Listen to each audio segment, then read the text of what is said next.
A man wants to be needed. A woman wants to feel seen.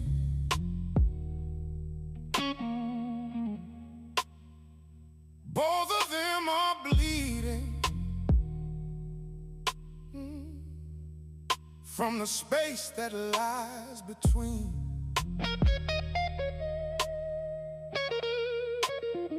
Coop said it plain and simple. Do right felt every word.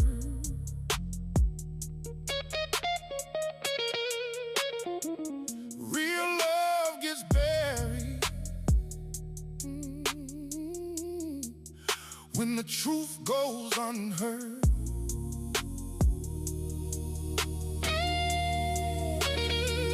Between a man and a woman, the truth ain't always pretty. Love and pain, joy and strain, we keep it 100. Salute the real. Oh, we don't hide what we feel.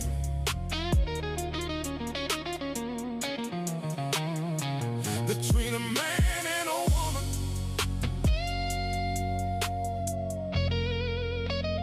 this is what is real.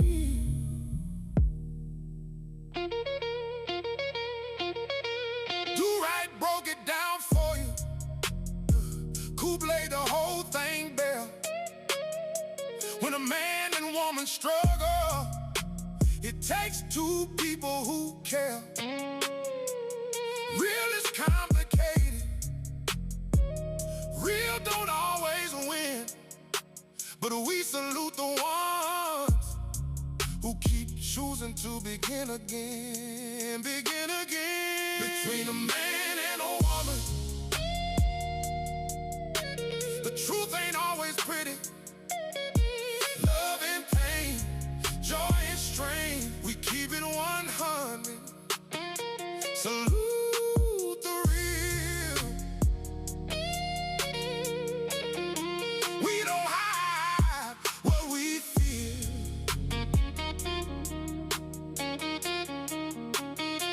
Between a man and a woman,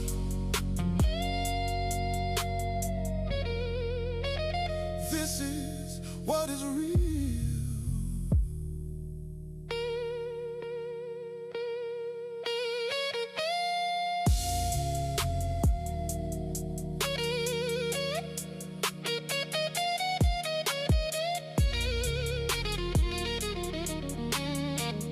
Coop in the building.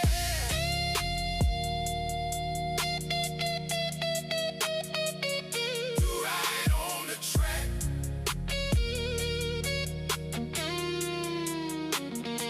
Between a man and a woman,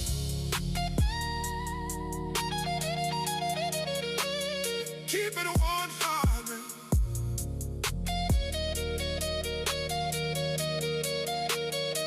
Do-Right production.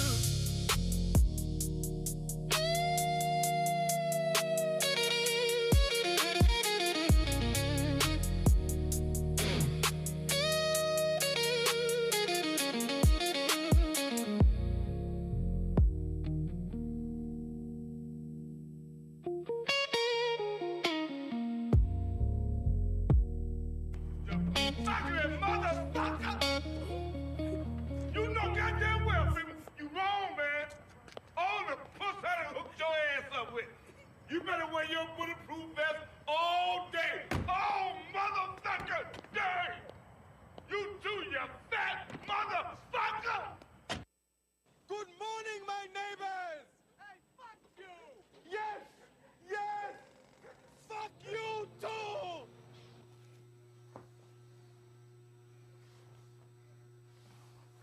Morning is past, but good afternoon, my neighbors. Good afternoon, everybody.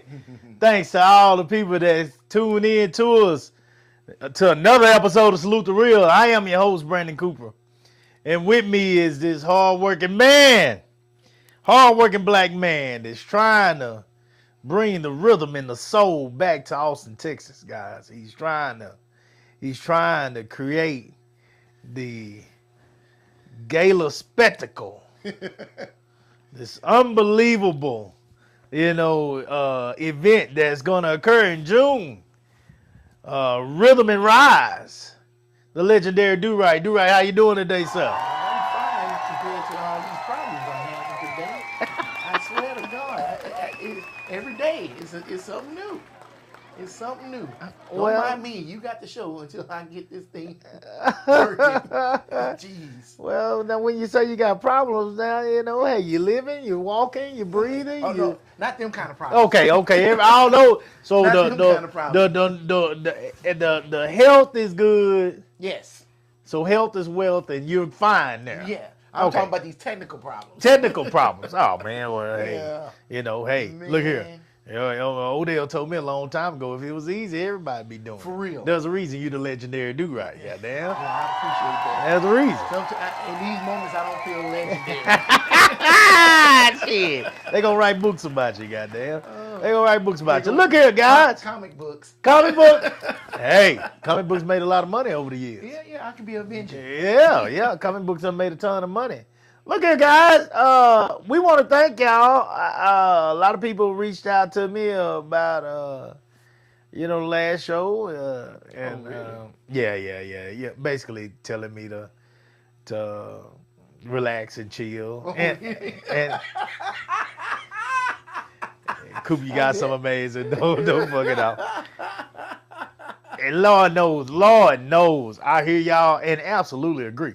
I first of all, I want to make something clear to y'all that did reach out to me. First of all, thank you, because I know that means that you actually give a damn, and you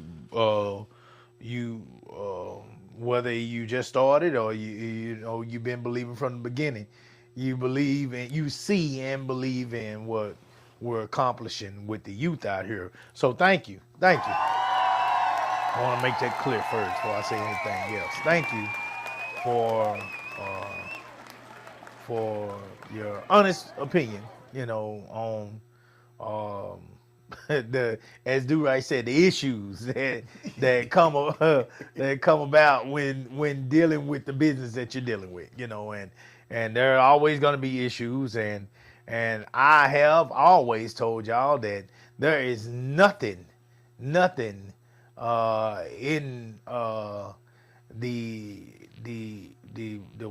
that comes close to the word perfect when you're talking about Coop. I am not perfect. I have my issues. I have plenty of them, and I trust me when I tell you I pray about them. I really do hope that God can continue to see me through them. But I am definitely not a finished project for the Lord. I am. He will constantly be working on me because I got my problems. I know I do, and one of my main problems is, people bothering me when it comes to different things, and especially when it comes to something that I love and I cherish and I've worked on, and I'm very passionate about, and that's working with these kids out here and what we do out here. So with that being said, thank you guys. I want to add just a little bit more to what I was talking about last week, as I dealt with my first Karen. I dealt with my first Karen. I have never, thank the Lord, I have never had to deal with a Karen. Well, before we get on the low note, let's talk about Mother's Day. Just passed yesterday. Okay, Mother's Day. Hey, happy Mother's Day, goddamn. Happy Mother's Day. You right? Let's get on the good stuff first, please. Happy Mother's Day to all the mothers out there. We would not be here without you. You went through. A lot of you mothers have gone through things that we couldn't imagine. Times and thoughts and situations that we all would run from and hide from. A lot of us, you gave birth for one, and I was there when my second child was born, and that just didn't look too cool. It just, I didn't. So I don't envy any moms for getting their insides ripped out, giving birth to babies. I really don't. Y'all are the strongest humans in the world. I've been stopped up before and know how hard it was with that. So I can't even imagine a baby head coming out of my body. So God bless you for giving birth. God bless you for all of us that are here. God bless you for finding a way to provide for your children when others didn't, and others didn't give a damn too. You are the essence and the rocks of most of our worlds, if you've been fortunate enough to have a good mom at some point. So that's my kind word to moms, and God bless y'all to continue to do the work that you do in making your kids amazing people in this world. Do right, you go ahead and say what you want to say about the moms. Oh, yeah, I appreciate y'all too, even if y'all already get all the praise. We'll give you some more praise. Happy Mother's Day, belated Mother's Day, and I guess keep doing what you're doing. Don't stop, because if you do, we ain't here no more. Yeah. The world's gonna stop turning. So yeah, keep doing what you're doing. I took my lady out. We went to go see Michael yesterday. I mean, how was it? Yeah, I've been hearing a lot of good about it. So that's why I wanted to stop you before you start getting to them Karens. But so you know me, I'm a film critic. You a critic. I know you a critic. Yeah. Don't get me wrong. I like the movie. Michael Jackson. I mean, when on Motown 25, when Michael Jackson sat up there and did that moonwalk for the first time, I was in elementary. And he shut down the world with that. Yeah. Let's keep it real. Yeah. Ain't no award show or anything else has ever been able to top that moment. Yeah. You know, the slap around the world couldn't even faze Michael Jackson. No. So he was huge. He was this icon, right? Right. My issues with the film, I really couldn't get into Jermaine Jackson's son being Michael Jackson. Okay. It just kept taking me out the film. You remember Ray? Mm-hmm. Now, Jamie Foxx didn't look like Ray Charles, but I couldn't tell Jamie Foxx was not Ray Charles. Yeah, he was. You see what I'm saying? It was damn near him. It was him. Yeah. And so that's the level I'm talking about. Okay. I couldn't. I tried to pull it in because everybody knows what Michael Jackson looked like. All right. It is no question. You know Michael Jackson. You know how he moves. You know how he walks. You know how he talks. Right. And that's some big shoes to fill. He did a good job, but who could really play Michael Jackson and pull him off like that? So, you know, I give him his props for doing what he did. Gotcha. As far as the film, it's slow in some spots. I think they didn't give certain things time to breathe. You know, they had the scene where he got burnt up from doing the Pepsi commercial. Okay. And I think that was an opportunity to really dive. Tell us shit that we don't know. Okay. Instead of telling us stuff we do know. Like, yeah, we know. It was all on the news that his hair caught on fire. What happened behind the scenes? You know, and that's the stuff that they need to let breathe. That's what I hate they didn't do. And one last thing, and I'm going to tie it together really good. Okay. They made Joe Jackson an absolute villain in this movie. And I agree that, you know, money corrupts and the pursuit of money is going to corrupt you. But in the beginning, when they were little kids and he was on them about practicing and putting them together as a band and everything, it's like, what's the difference between him and Serena Williams' dad? That pushed them kids to be excellent. And then look at them today.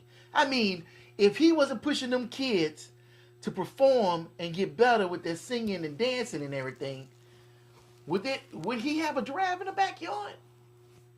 Well, I think I brought that up to you before, and I think you were saying who wants to grow up like that or something like that. No, I no, think I brought that up to you No, before. now I will say that yeah, it is rough growing up like that for a kid. But that goes into the next point about that.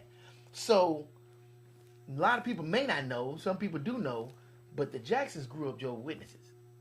Right. I grew up Jehovah's Witness. Okay. I know about that world. And the first scene of that movie, it shows Michael on the sofa looking out the window, watching the kids outside throwing snowballs. Okay. Yeah, he wanted to be out there and doing that. Jehovah's Witness can't go outside and play?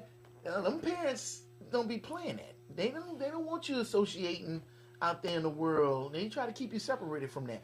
My mom kept me separated from that.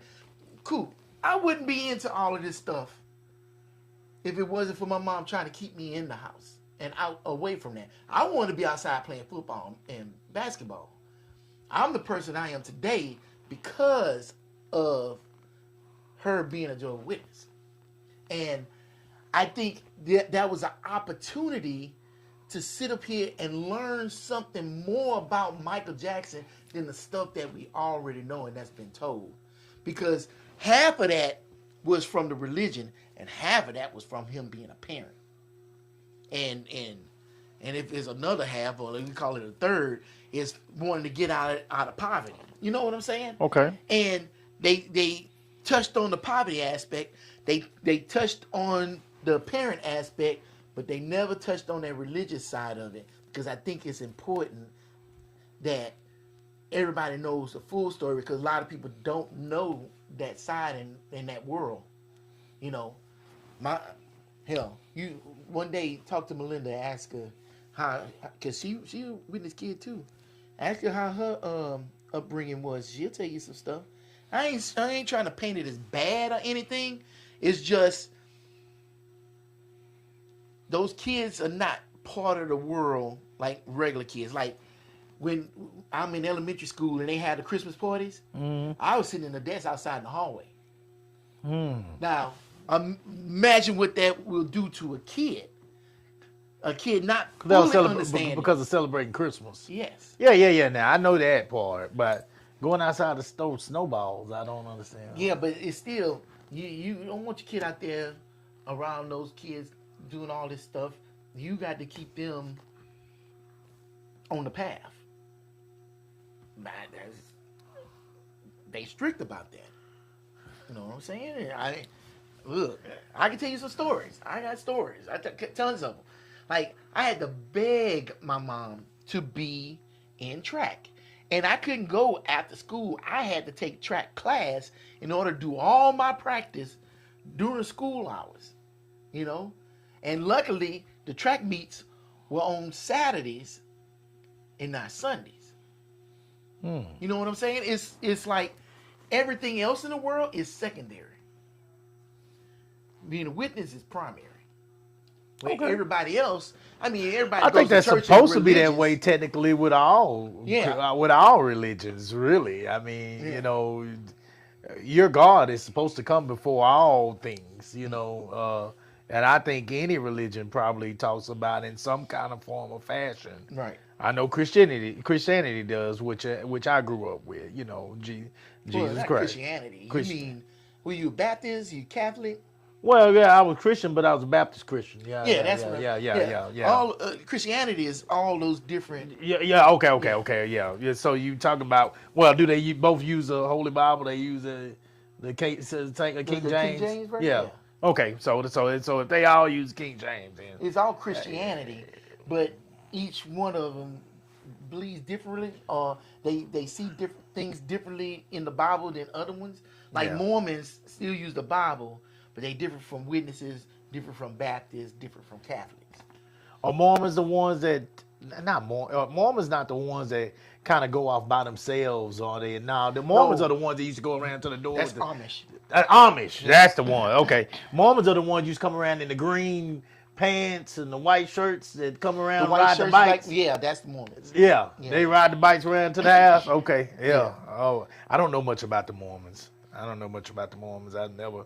Well, those are kind of when they came around, we went in the back room Yeah, just like the witnesses. Yeah. Yeah, I know. Yeah, we Trust went. me, I know. I was the one knocking on your My door. mom was like, don't you open that door. Yeah, I don't know what Saturday morning cartoons were because I was out there Saturday morning knocking on your door.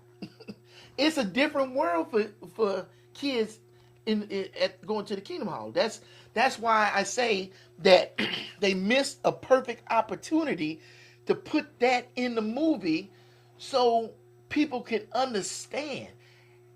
Like, and they were witnesses. They witnesses kids. It's like tell the story, and that's not a critique against the movie. Have we ever heard anything about that story from them though? Because I've never heard. Exactly. That's what I'm saying. And they the most Maybe they famous wasn't. family. Maybe they didn't practice that good. Oh no. Because the funny thing is, the witnesses knew what was going on. Okay. Okay. Because they were still a part of it, just like Prince. The witnesses knew about it because Prince was a witness too when he died. Yeah, out there in Minnesota. Was Prince gay? I don't know if Prince was gay. I think Prince was just Prince. I don't know.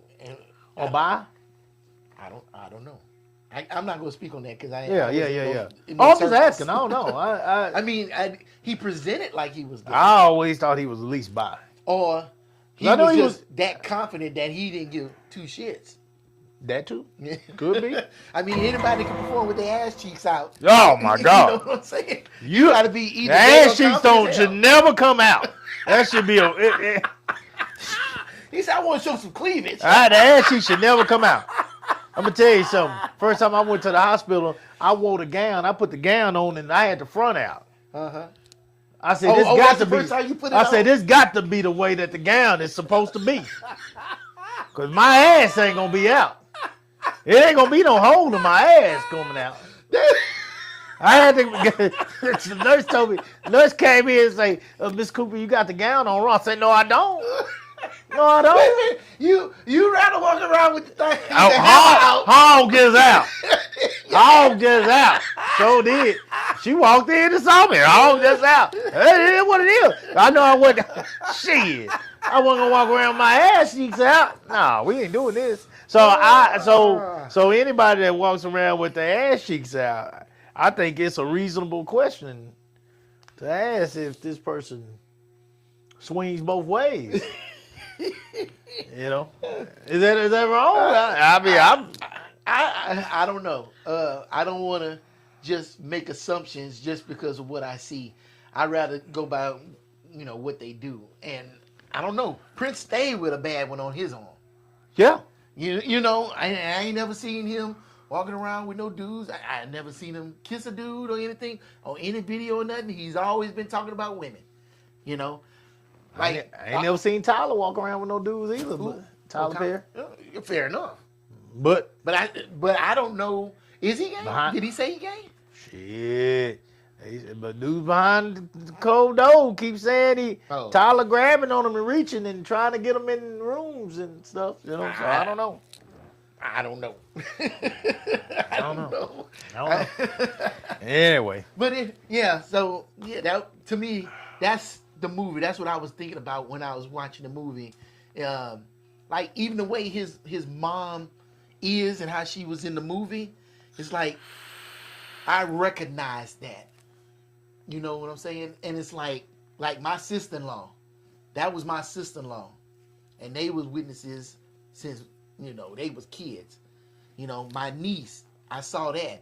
And I just hate that you got such a big movie with an opportunity to tell a full story. And you basically spent 75% of the movie telling us stuff that we already knew. Okay. You know what I'm saying? Okay. Yeah. Okay. I want to there was a scene. I ain't gonna tell the whole movie and spoilers. Don't mess this up for these people. Because it is Michael Jackson. It's not like we don't know. So spoilers, but no spoilers. It's a scene where he's in this office with a whole bunch of lawyers. The lawyer's trying to get his business and everything, and and Michael, he's meek, but you start seeing this peak of him coming out and taking control of his own life. That's something that I never heard of and never seen about Michael Jackson. I appreciated that. There's another scene where Maybe on the way you saying they're treating Joe in there, or the way they characterizing Joe in the movie. Maybe it's because Mike. I know at one point Michael got to the point where he didn't want to see Joe. In the old movie that they had him, which The don't TV get me wrong, what series? you're asking about, what you're saying that they could have done. The way things are going, it's probably going to be another Michael Jackson movie. oh yeah, down the line. it's going to So- be another so- sequel to this one. Oh, okay. Yeah, Oh, yeah. okay. Okay. So there you go. So Yeah. maybe they'll bring out some of those Because that movie did not cover all of Michael Jackson. Because hell, now we got to move it to the scandals part, and I'm curious to see how much of that story they really gonna tell. Okay. You know what I'm saying? The scandalous part. The scandal part. You know, the kid part. Oh, the kids. Yeah. You know, hanging the baby over the balcony. Yeah, part, yeah. You know, the sleep chamber Yeah, and Mike had all the lost stuff he was Mike doing. had lost his goddamn You know, mind. even they I touched- couldn't defend him in no kind of way with that hanging that kid over that balcony. Now he had lost his damn mind. Even with the nose part, they touched on it, but it was just briefly. Like I would have loved to know.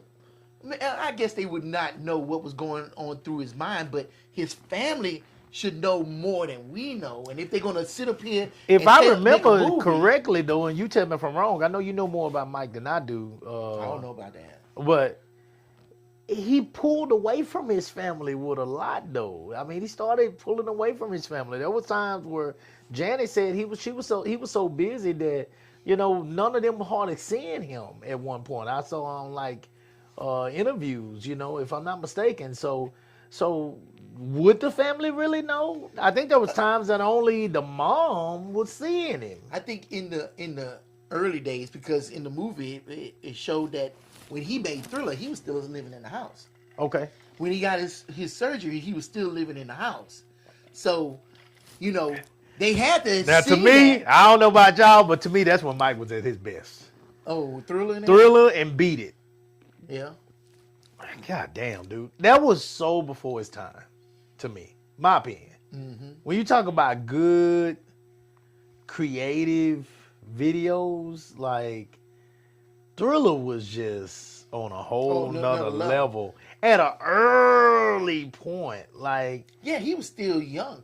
Like that's what trips me out. That album came out, and then the next scene is showing him going to his bedroom, sleeping on a futon. And like, how this motherfucker? that's when he At was this at his level. best to me. And I he was sleeping like, on a futon. I was like, whoa. Like I was amazed. I remember when I was younger, I was amazed. I thought that was brilliant. That was just brilliant. That was beautiful. I mean, and Beat It.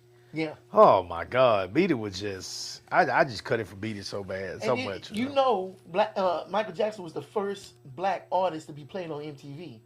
And they touched on that in the movie. I did not know that. And it's significant, but it was just such a brief moment. We should have had more of that in the movie for us to see these things that we didn't know. Well, they said that movie was like 2 hours long, so I mean, I guess Yeah. they tried to cover a whole lot of Yeah, it. but they cover shit that we already know. Oh, okay. You see what I'm saying? Okay.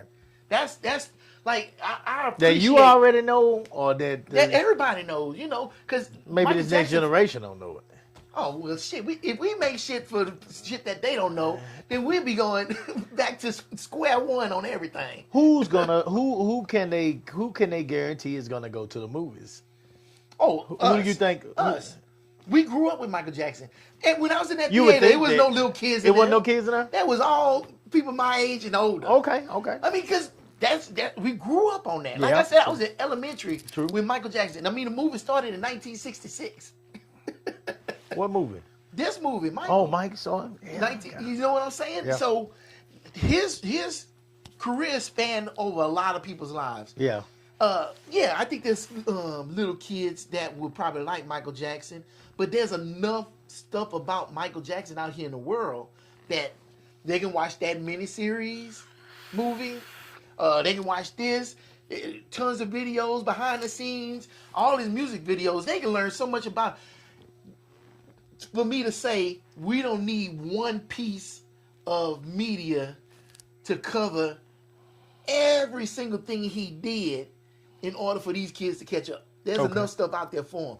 We need to get stuff, especially us, that we don't know. Okay. And now we old enough to appreciate it. we understand those relationships between kids and parents. And you know, as a kid, we would say, "Oh, our parents is treated us bad," but then now we look back at it as adults and parents, we like, "Oh, well, you know, they were trying to get us prepared for the world." You know? Yeah. That's what we need to have in the movie, so we, you know, we can learn something new, because everybody still loves this person. I mean, this dude is literally the definition of icon. Right.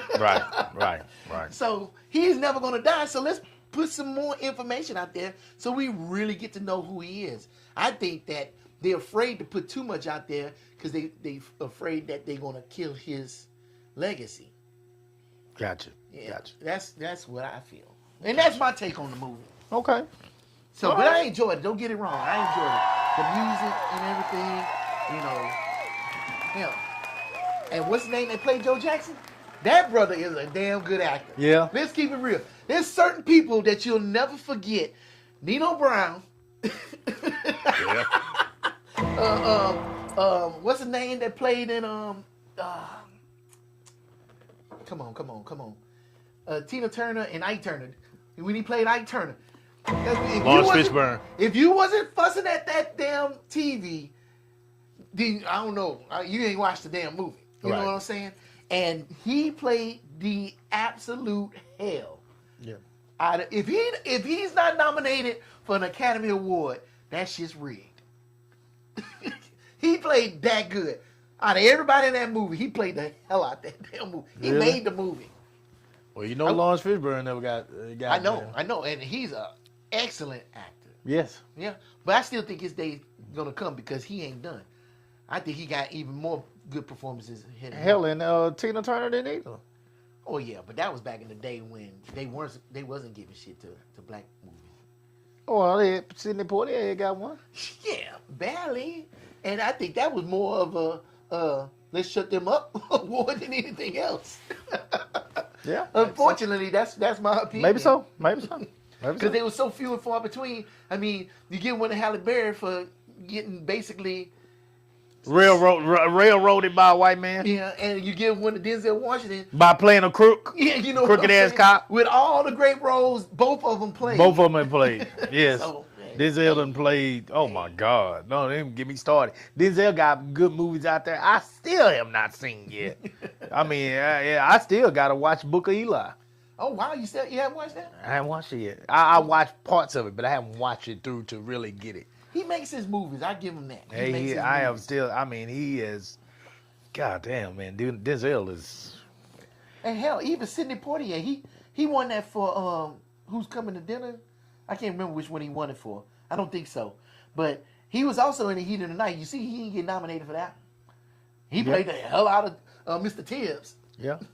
My name is Mr. Tibbs. Yeah. Come on, man. That's iconic. I know. I hope I'm not the only one that knows about Sidney In the Poitier. Heat of the Night? Yeah, Oh. I hope. Yeah, I'm not the only one. Boy, come on now. Me and Hey, my grandpa he- grew up watching. He boy. should have more than one Oscar. Well, And he played in the fact that Denzel don't have one for Malcolm X. yeah, well, see, yeah. They still wasn't giving nothing to him. I don't know how in the hell, and maybe that has to do with Spike Lee. No. They I wasn't don't giving know. it to I no, just don't know. Denzel would have had a better chance winning a Grammy than winning an Oscar back then. Wow. You know, let's keep it real. But He if- played the shit out of Malcolm If X. Denzel would have been a rapper, he still wouldn't have got a Grammy. Listen to what I'm telling you. Shit is finally opening up in the 2020s. It takes up to 2026 for us to finally see black actors get recognized for their roles in movies. And not just these sprinkling. Look, Monique, she got an Oscar for playing what? Playing a whole ass mama, a weak ass mama. You see what I'm saying? that fucked over a kid and treated a kid like shit. And it took Will Smith to finally win an Oscar for a role that he wasn't a dastardly bastard. And then he slapped the shit out of somebody. Yeah. We can't win for losing. We can't win for losing. All right. Listen, man, let me tell you this real quick before we get into this topic. Okay. I dealt with my first Karen. Yeah, I want to hear about it. I definitely want to hear about this. Hi.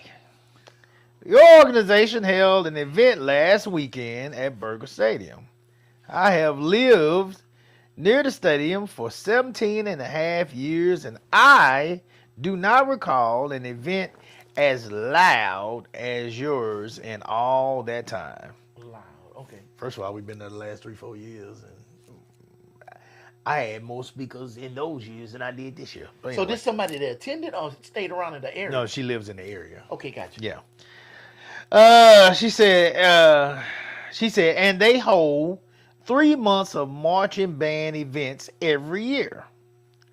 Our entire household was rocketed out of bed at 7 a.m. Saturday morning with loud music piped through the PA system. Not true. We were not playing the music at 7 a.m. All through the PA system. Or through the PA system. The music never played through the PA system. And the sound continued all day and all the next day. Boom, boom, boom, boom. Why on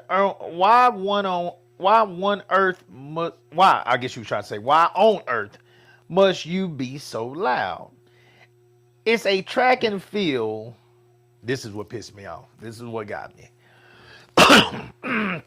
It's a track and field, not a musical event.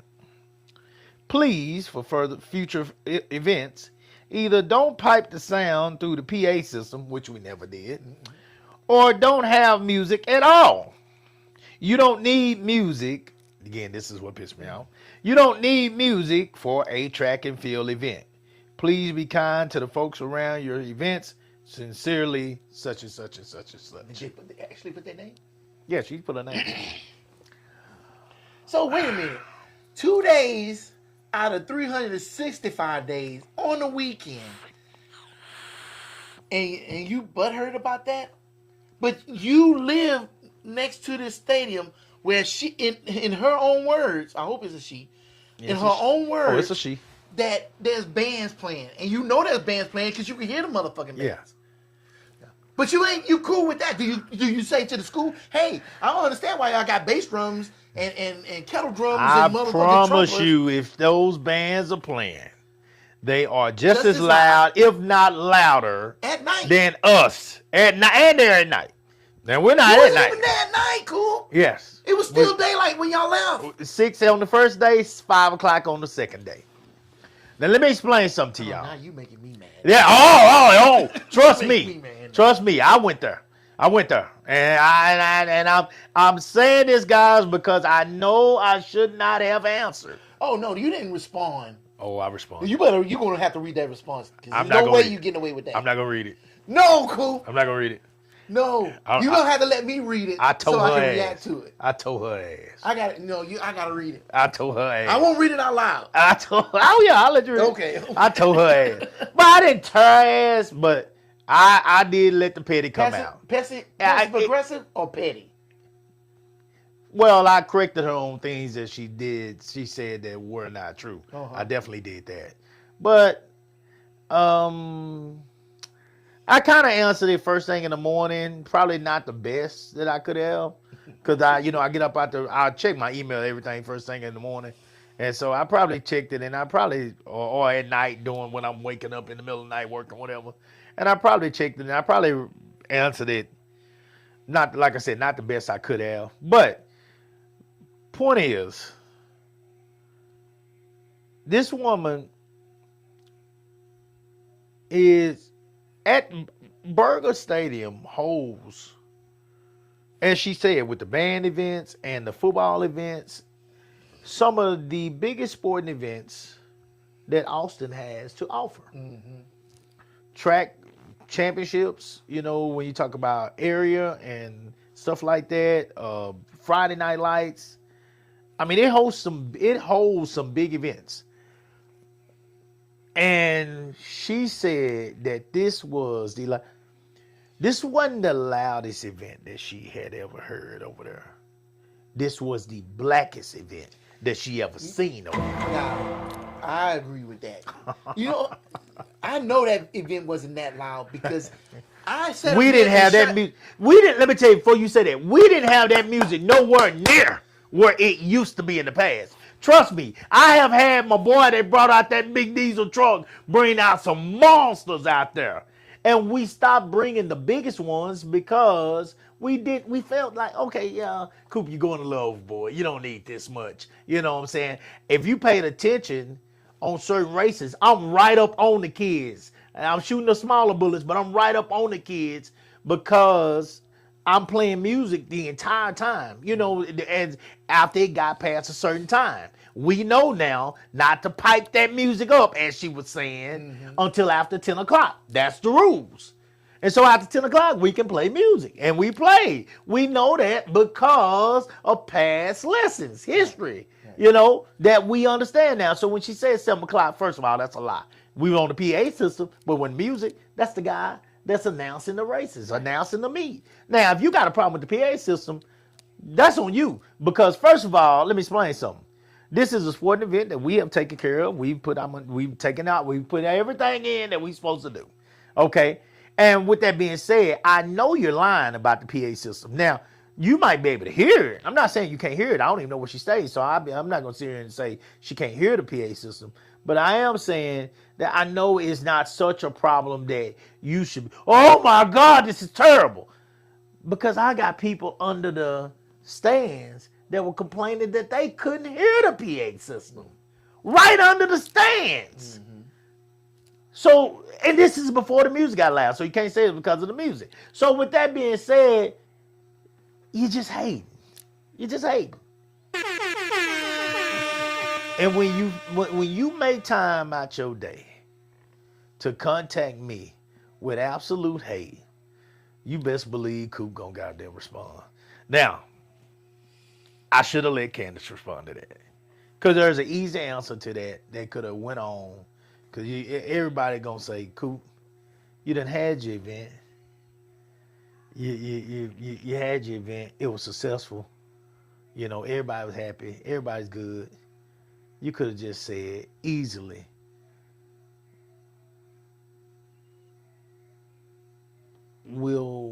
thanks for making us aware.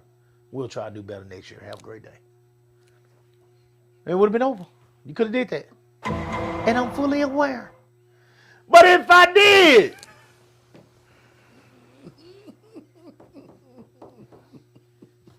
it wouldn't be me. It wouldn't be me.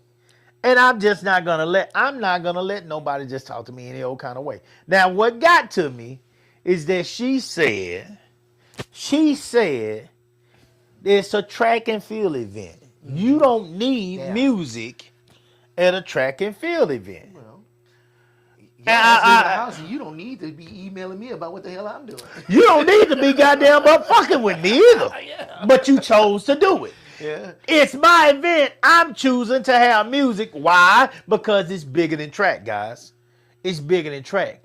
I am trying to instill our culture into this new generation.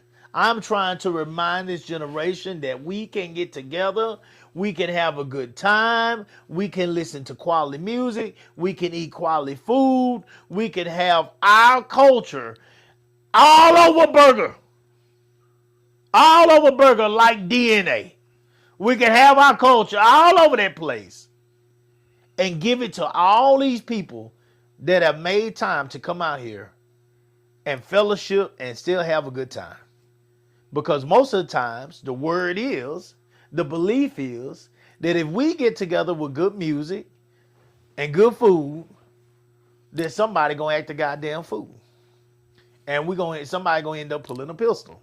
That's what's happening lately. That's what's happening.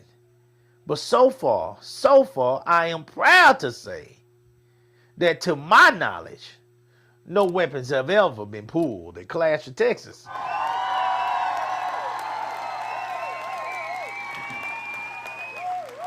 And we've been partying every single year. See, what she don't understand is, first of all, you don't get to dictate what my event is. You don't understand that my event is not a track meet. My event is a family reunion with a little bit of track sprinkled in. And the kids running in the field. Yeah! My event is a family reunion. My event is a party with kids running and having a good time. They out here playing like we used to. Except it's structured. Everything is structured. They just had to sign up and register. Guys, that's how I want it to look. So when they say, Coop, why you got music out there? Cause we got a family event, we got a family reunion going. Most of us aren't fortunate enough to have family reunions in our family anymore. Yeah. They used to have them all the time. Not anymore. But that's what I want my events to be seen as. A family reunion with a little track on the side. Not a track meet. Not a track meet. Track is the vessel that brings us all together. Mm-hmm. But when we come together, guys, we're going to party. We're going to party. We're going to eat. We're going to have a good time. That's like complaining, why you had so many food trucks out there? None of Does your the health goddamn, department know about what you're doing? Like, shut the fuck up. None of your goddamn business. Yeah. And she said all that. And guys, let me just say this to end this real quick. Let me just say that, and I'll move on. Let me just say this. She said all that, and she telling me how this and how that and what is and all that and blah, blah, blah, because she responded to what I said as well. And guys, the laws was out there the whole time. The laws was out there the whole time. Yeah. So if we're breaking so many laws, Yeah, then they should have been on it. wouldn't the laws be on it? Because there's sound ordinances in Austin. Yes. And y'all followed it. Yes. You can't go past a certain time, can't go past a certain decibel. And if the stadium PA is already that loud all the time, then y'all didn't turn it up or crank it up. Well, So, yeah. we know exactly what we're doing, guys. Yeah, We've been doing it for a little that while. bullshit, man. It's a Karen. I dealt with my first Karen, guys, and I spoke up for everybody that had to deal with a Karen and couldn't.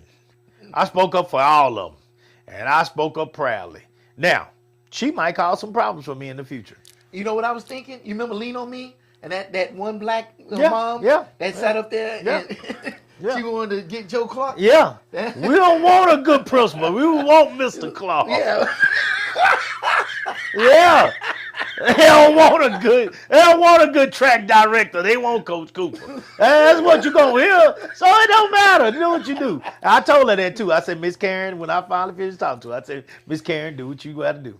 Do what you got to do. We'll continue celebrating these amazing kids and entertaining thousands.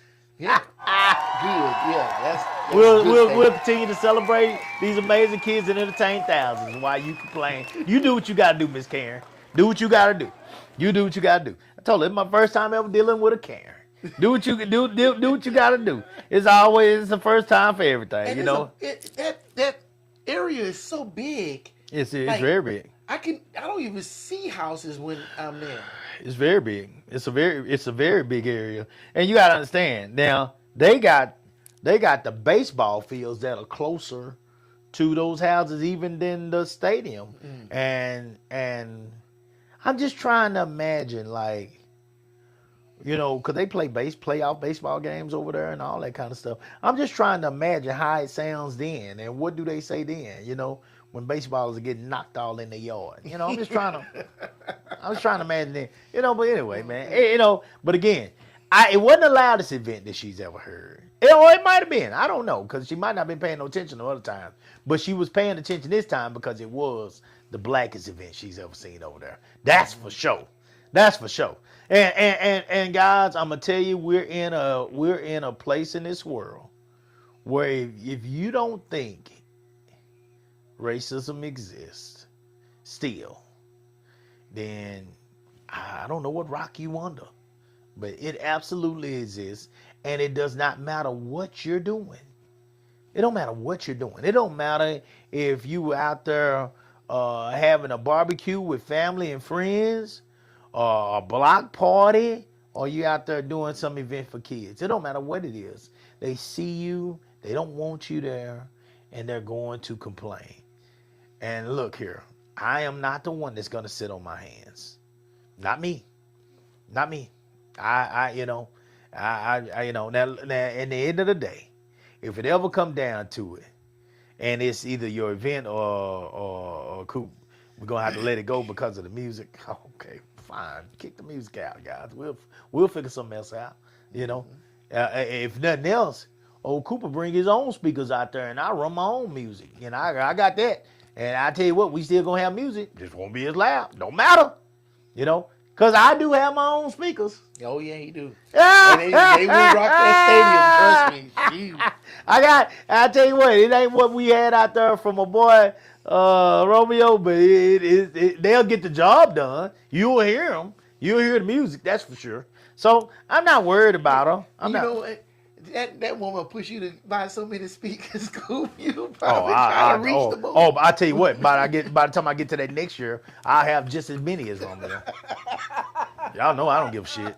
I show y'all every single year. I don't give a shit. Please stop challenging. Yeah, I don't give a shit. But I don't want. But with that, I you know, I'm probably gonna end up doing that eventually anyway. Just to be honest with you. But that's not what I'm trying to do. But I just want y'all to know I dealt with my first Karen. I dealt with my first Karen. So you know, all right.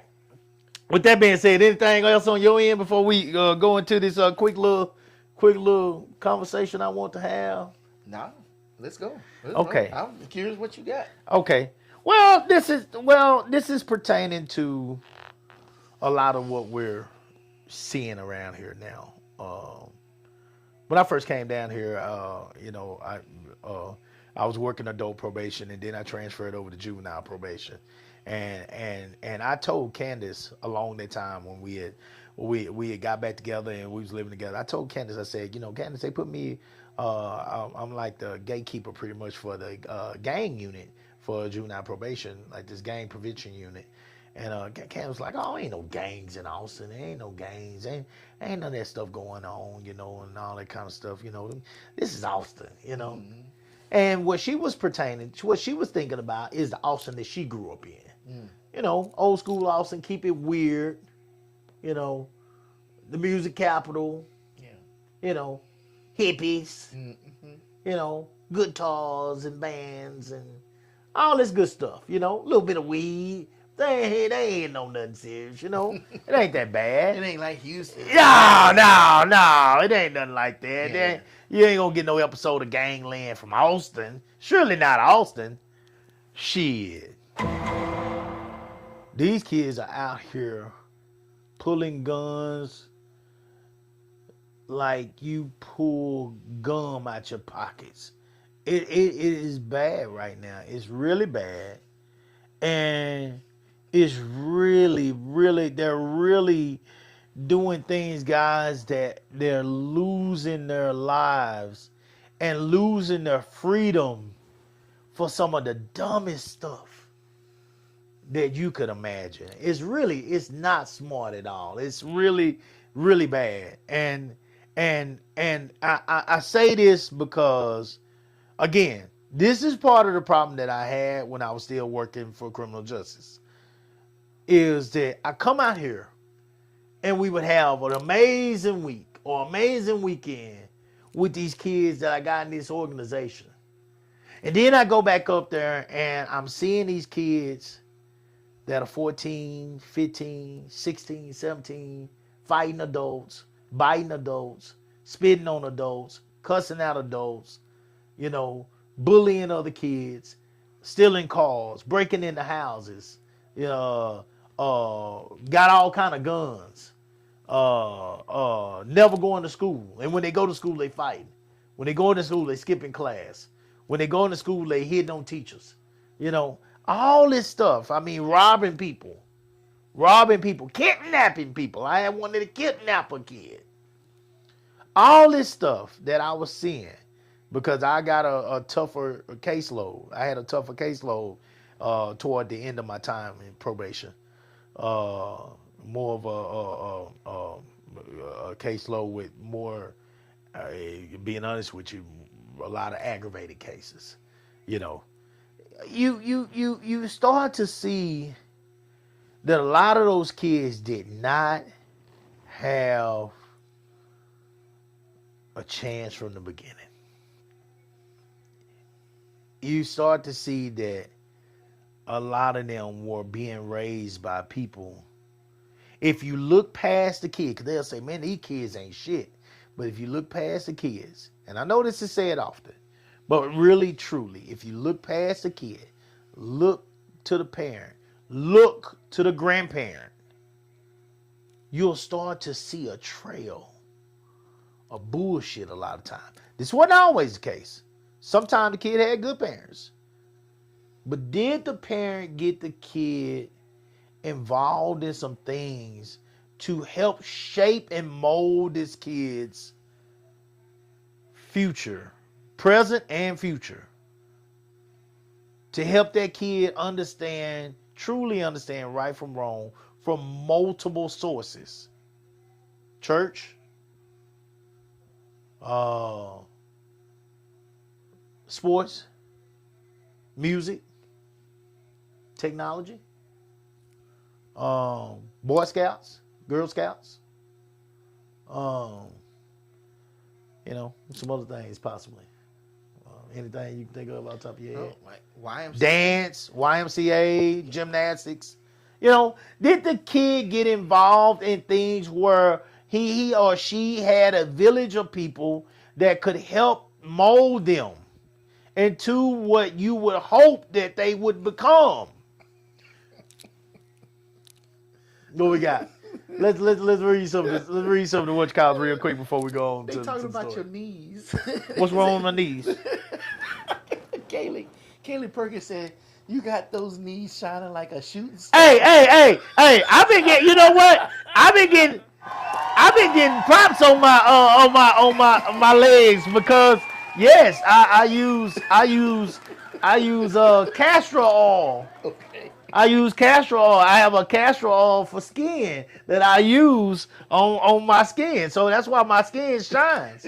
Yeah. Somebody asked me that after the show. Yeah. They was like, Coop, your legs be shining, boy. What you be wearing? What kind of lotion you got on? That's castor oil, guys. That's what your grandma goddamn used to give you. Yeah. I use castor oil. Yeah. Yeah. On my skin. Yeah. It keeps my skin good too. I got good skin, Kaylee. You won't have that old rough skin you got, that old dinosaur skin you got, if you get some of this good old castor oil. Yeah, I got some good skin. My skin is good, girl. Good smooth black. Yeah. So anyway, you got anything else good over there? Anything? They just bullshit. They ain't talking shit. Right They ain't now, talking about that. they ain't talking about Okay, ain't talking about that. Okay, so listen, so we got this situation with these kids because this is happening. It feels like every other weekend, every weekend, we're hearing something in the Austin area now about gunshots. Oh, like Cajun Eats the other day. Cajun Eats the other day, down in Sam's, the week before that, whatever. It seems like we're hearing this often. And people are coming together having town hall meetings about it. Well, that's not bad. At least the community is coming together to talk about it. Did you hear anything that came out of town hall meeting? No, I haven't. That's the first time I heard it. Here's my thing. And I'm not saying that they didn't come up with some good solutions. I'm not saying that. But I promise you, I can almost promise you without being there, you had a bunch of suits that love to talk.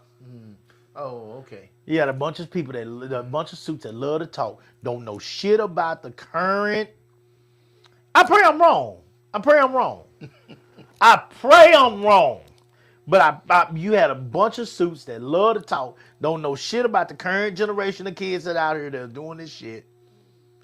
And they just talking. Next week they'll move on to the next thing. This is the time where they come in and they love to say what they gonna say, and then, and then next week it'll be over. You remember Good Times, Balderman Davis? Good Times what? Good Times TV show. Yeah. You remember Balderman Davis would come on there every so often? He was the alderman of the community. The politician, he always had his suit on with the bald head, and he come in there talking with the big words and everything, and they would give him shit. Like, I can't remember. I had to see it. moseying into the hood, you don't even know what's going on here. It's basically that. That's what I'm talking about. That's what I'm talking about. And you got these people that show up. Like I said, they don't know this generation. They don't know what's going on. And with that being said, you're just coming in to gossip for a few minutes, and you ain't gonna or talk. You just want to be heard, but there's no solutions. Real solutions. There's no solutions. You know, and I'm gonna be honest with you guys. If you're really gonna talk solutions, it can never ever start with this major problem that just occurred. You can't be reactive all the time, guys. This is where you gotta get ahead of this thing, and you gotta find all the the city is broke. None of the arts, none of the sports, none of this stuff is important to any of the people in the city until people get shot. Wait a minute. Something bad happened. See, none of these people are out here talking to the people that are working with the kids of the future that are going to be the next generation of kids that are coming up and are going to be influenced by a lot of the things that are going on out there in the world right now that might have them out there, you know, buying switches and putting them on guns, pistols and all this kind of stuff. You're not out here talking to us. You're not out here helping us. You're not attending anything. You're not doing those things out here with us, the people that are out here in the trenches with these kids. So when you try to come together as a town hall meeting, who are you got in there talking? I'm just curious. Who is in there talking? Who are you? Who is providing y'all with information based on what they know about these kids, other than probably some moms that are miserable because their children are out there in those streets now? And were those moms active prior to their kids now being in trouble, or were they active after they realized that, hey, I can't do nothing to stop this young nigga? I can't do nothing to stop this YN, because that's exactly what he is now. Help me, please. Was you asking for their help when he was 5, though? Was you asking for their help when he was 8? When he was throwing that goddamn milk and goddamn looking up girls' skirts at school, was you asking for their help then? Or was you running up there and cussing out the goddamn teachers? See, this got to start before we get to 15, guys. Because by the time, what I learned at probation is by the time we get to 15, it's too late. Majority of the time, guys, I've learned it the hard way. Majority of the time, by the time we get to 15, 16, they're going to have to go sit their ass down for a moment. You can't tell them shit. Boy, I done came up with some of the best MLK/Malcolm speeches ever in them office talking to them kids. And they was all on board, crying. But shit. Them streets was calling. So the moment they left my office, they was right back out there. And what I realized half the time as I worked with some of those kids longer and longer is there was a combination of people that was pushing these kids to go out there and do the very things that they were doing in the streets, including the parents. Why? Because that kid was bringing home money. And he or she was helping with the bills. You think these movies are fake when they got this mom that'll send that daughter out there at 15, 16 to go sell that body? It's not fake. I've seen it. Because she can bring home money. And what do the mama say? Shit. I didn't have no choice. I had to do it. So she got to do it to help us too. She didn't send her around the corner to get a job at Pizza Hut. She went back to what she knows. She sent her daughter out there to do the same thing that the grandma sent her out there to do. Because the grandma in her time Having a man was how she was able to provide and pay her bills. So she taught the daughter what she knew. And now the daughter is teaching the granddaughter what she know. I've seen it, guys. I've seen it. I didn't get so passionate and so emotional about these kids because I goddamn just love blowing a whistle or shooting a gun out here at these track meets. It's because every single time, guys, we go out there and those kids get to run, smile, win some awards, or just do better than they did last time and go home safely, we have been successful. Every single time they get to come to training and do something good with their time, working out, making training a lifestyle instead of a hobby. So they not on blood pressure pills, hopefully one day like me. We have been successful.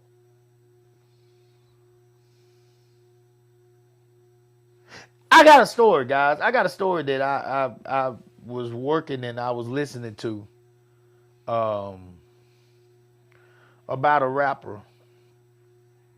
First of all, before I talk to them about this, you got anything to say or do right on what I was saying? Well, Kayla, she said some of these kids don't have a chance because some parents, especially single parents, don't have the funds nor the time to put their kids in extracurriculars.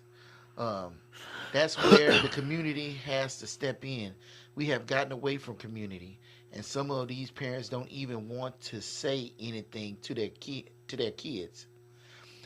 We have gotten away from community and village rearing. My neighbors stayed telling on me, correcting me, and guiding me and my cousins. We also have to stay in tune with what these kids are doing and exposed to on a regular basis. You have to be able to relate to them in order to connect with them. That's why she be doing the TikTok thing. Kayla, first of all, stays on top of music. Yeah. Her and Rashad have supported and helped kids that have been a part of our program. They're helping some right now to get to practice, to get back home. They have taken kids with them to Junior Olympics and kept them in their rooms with them to help parents that couldn't make it. So she can absolutely say that. Now, where I'm gonna also add to what she's saying, but not in a positive, is you can be willing to do all those things, but the parents turn around and take you for granted and won't help you to get the kids to wherever they need to be. They won't do their part.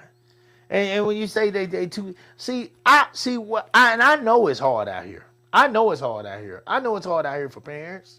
I know it's hard out here. But some way, somehow, the reason why a lot of people look over that stuff when it comes to parents a lot of time is they always tend to get the things that they want.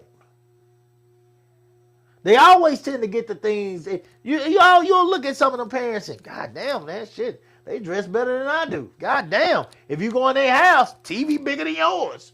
You know, they get the things that they want. Oh, I see what you're saying. But do they ever really invest the time, money, and effort into the things that they need? Yeah. And your kid needs these things, especially if you're a single parent.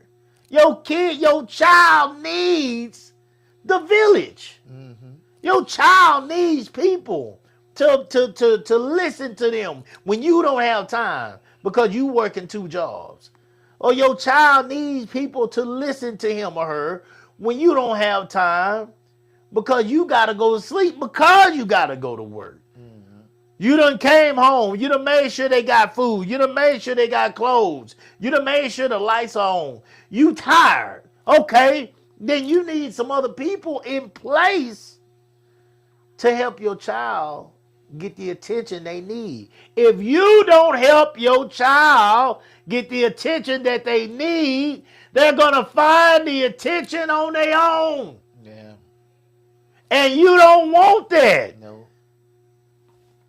No. That's how women come in the house and dads come in the house and they find a 28-year-old sitting in the house with a 15-year-old daughter.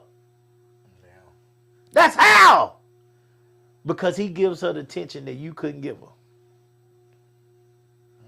That's how your son ended up being in positions where he's being accepted by a bunch of boys that are doing some things that you really don't want him around because they are giving him the attention that you can't give him. If a kid keep getting bullied at school, guys, shit, he ain't gonna keep getting bullied. He don't keep getting his ass whooped. He gonna figure out something. And it might not be the way that he should do it. That's the problem. But most of the time, it's not gonna be the way he should do it. You know, you gotta He gonna qualify. lean on some people that are going to help him because he can't come to you. Yeah. And those people he gonna lean on are gonna be some people that probably gonna help him. Boy, they gonna have expectations of him too. And if he don't handle his business when it's his time to do for them, then they gonna have a problem with him. And now you knee deep down in it. You knee deep. It don't take much, guys. It don't take much to be knee deep. The moment you take that favor, you're forever locked in. It's rare that you get to just move on like it's no big deal. And people try to act like it's not that serious with these kids until a bullet ends up in one of them. And all of a sudden, everybody's in a panic. Why do we have to wait until somebody's dead? Why do we always have to wait until somebody's dead? Why is it always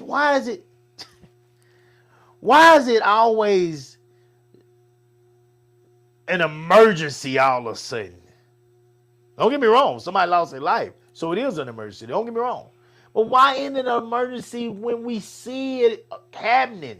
We see it before it happens, guys. You know this stuff is happening.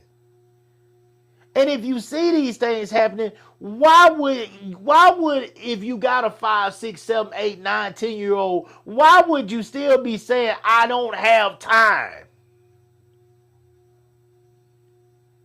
You don't have time is the recipe for disaster.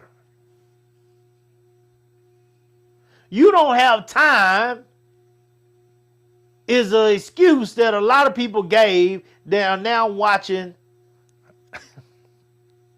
They're watching their child from pictures only because the breathing, living specimen is now gone. You up here worried about putting them on a T-shirt instead of worrying about, their behavior when they're younger. Yeah. We wish we had them back or free somebody. Well, you should have freed them when they was younger. That way he wouldn't be in that position. And that's one of the reasons Give them why a goddamn chance. That's why I appreciate that Clash of Texas. Oh, I saw 3,000 kids that are not going to be in that position. You know what I'm saying? And it's sad. They got a much better chance. They got a much better chance. Let me say that. And it's a small number compared to all the kids out there, but at least now we can see these 3,000 are good. Now let's bring some more in so they can see and be a part of this.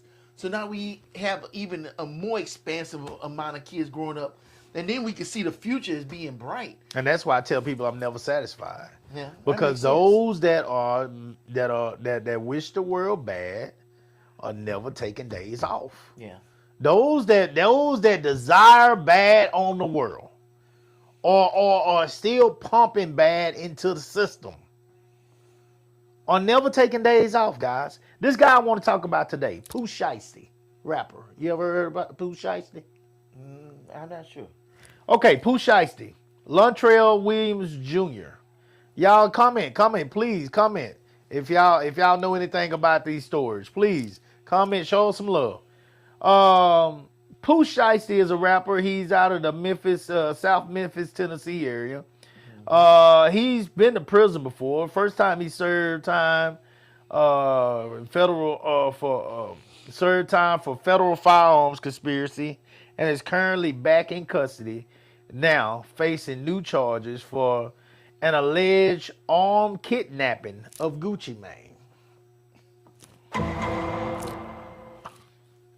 He was signed under Gucci Mane's label. Okay.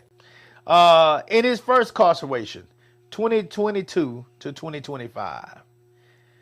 In April 2022, Pooh Shiesty was sentenced to 5 years and 3 months in federal prison. This sentence stemmed from a January 22 guilty plea to a single count of conspiracy to possess firearms in furtherance of violent and drug trafficking crimes. The conviction was linked to 3 separate violent incidents. October 20th, an armed robbery at a hotel in Bay Harbor Islands, Florida, where Shiesty and others were accused of shooting 2 men while attempting to buy marijuana and high-end sneakers. Okay. May 21st, a shooting at a Miami strip club where he allegedly wounded a security guard. Okay. July the 20th, July 2020, an incident in Memphis where a firearm was discharged from a car he was occupying. He was released early from federal prison in October of 2025 on good behavior and placed on supervised release home confinement with an ankle monitor. Okay, this is in October 2025. His current arrest, 2026. As of May 2026, Pooh Shiesty is back in federal custody after being arrested in April of 2026. He is facing 5 federal counts, including kidnapping, extortion, robbery, and conspiracy. Details of the current case include alleged incident. Prosecutors claim that on January the 10th, 2026, Shiesty and several co-conspirators, including his father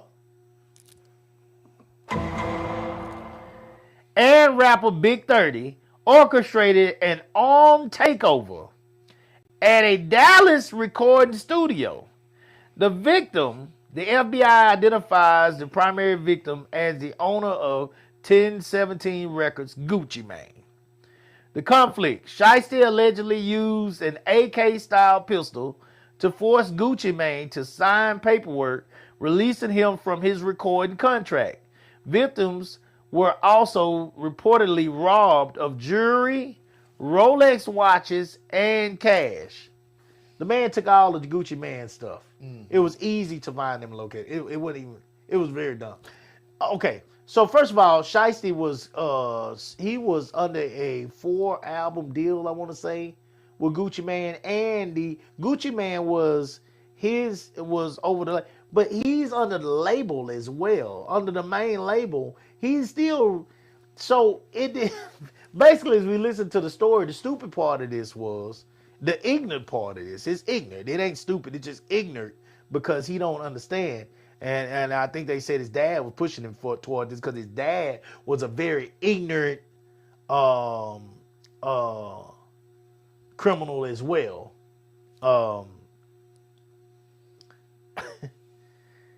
He thought that if he basically was gonna do some Suge Knight type stuff, they called Gucci Mane down, and they were going to Dallas, and they were going to basically bully him into signing for Shiesty, Pooh Shiesty, and they had him signing on the video and all that kind of stuff. You know, I guess put guns to him, signing to get him out of his record deal. Like that would even fly in court. Like that's ignorant. You're right. That's ignorant. He was already on parole. He had an ankle monitor on When he did it. when he did this. He had an ankle monitor on. He's on parole for some stupid shit he did before. And this man now he is back locked up now. They let him out. He finally got out. This man when he got out, I mean, he was, he dropped a couple of singles that put him right back in the mix. So people getting excited. Gucci and them getting excited again. One of his homeboys had got shot, killed while he was locked up, and they said that some of them are saying Gucci really didn't hold him down like he should have, and all that kind of stuff. Whatever. But so they wanted to get out of it, the contract. He signed back with the contract, and they didn't. This is what my point is. You got a bunch of ignorant ass YNs out here. This boy is now locked up, and he's gone. He's gone this time. He's done. Okay, they saying, okay, hold on. Evidence. Investigators tracked Shiesty's location during the crime using the ankle monitor he was wearing from his previous case. Like it wasn't even hard to find this. He did all this shit with an ankle monitor on. God damn. Okay. On May 8, 2026, he pleaded not guilty to all charges and was denied bond, meaning he will remain in jail until his trial. I just, and y'all can go look at more on it. Y'all got to go listen to some of the YouTube stories on it. And listen to the details about his father. Point I'm trying to make is when I was talking about if you see a kid that's out here like wilding out, like please don't just start with the kid. I promise you, if you just go a tad bit further, in most situations, not all, do right, me and your kid could have ended up being wilding out and out there. And I don't think you're a bad person. I don't think I'm a bad person. But so sometimes it happens. But for the most part, I'm not going to sit here, guys, and act like it is a normal thing for people to pull guns on people. I am 46 years old. I'll be 47 this year. Do right, in my lifetime, I have never pulled a gun on a person. I've never put a gun out and put a gun to a person's head. Yeah. Or pointed a gun at a person with intentions to threaten their life. Yeah, I was in the military and never had to do that. So I'm not gonna. So I'm people. The problem is we're getting to a point to where we're overlooking that part. A lot of people, oh man, they made a mistake. How many fucking people do you know have made a mistake of pulling a gun and pointing it at somebody? Something bad happened along the way that is not normal. This shit ain't normal. That ain't normal. It is not normal for folks to pull guns on people. Now, I understand there's a lot of scared motherfuckers out here. Don't get me wrong. Y'all may be scared. Because it's a different world out there now. I done lost some fights before, guys. It wasn't that bad. Okay? I could go home and I could heal from losing a fight. Okay? Craig Daddy said it perfect on Friday. Win some, you lose some, but you live to fight another day. Okay? When you throwing these. But I'll be honest with you. Hell, I'm scared. You can't come back from no guns. That's it. And y'all are pulling them like it ain't shit. What got us to this point? That's the music that's out there. We know that. But that music was out there when we was growing up too, guys. Y'all in here, y'all in here Tupac talking about Biggie? Y'all in here Ether? Y'all in here? Shit. Vaseline, no Vaseline? Yeah. Boys were threatening boys way back then too, It ain't like this clapback type music, you know what I'm saying? Like this just started. It was out there when we was doing it. We was out in the streets too. And I'm not saying guns wasn't being pulled back then, but my God, guys. It almost seemed like it. I mean, maybe because we're older now Maybe it's because they're older now, but it almost seems like they're getting pulled all the time now. Am I wrong, DeRay? Well, maybe I'm wrong. Maybe I'm looking at this wrong.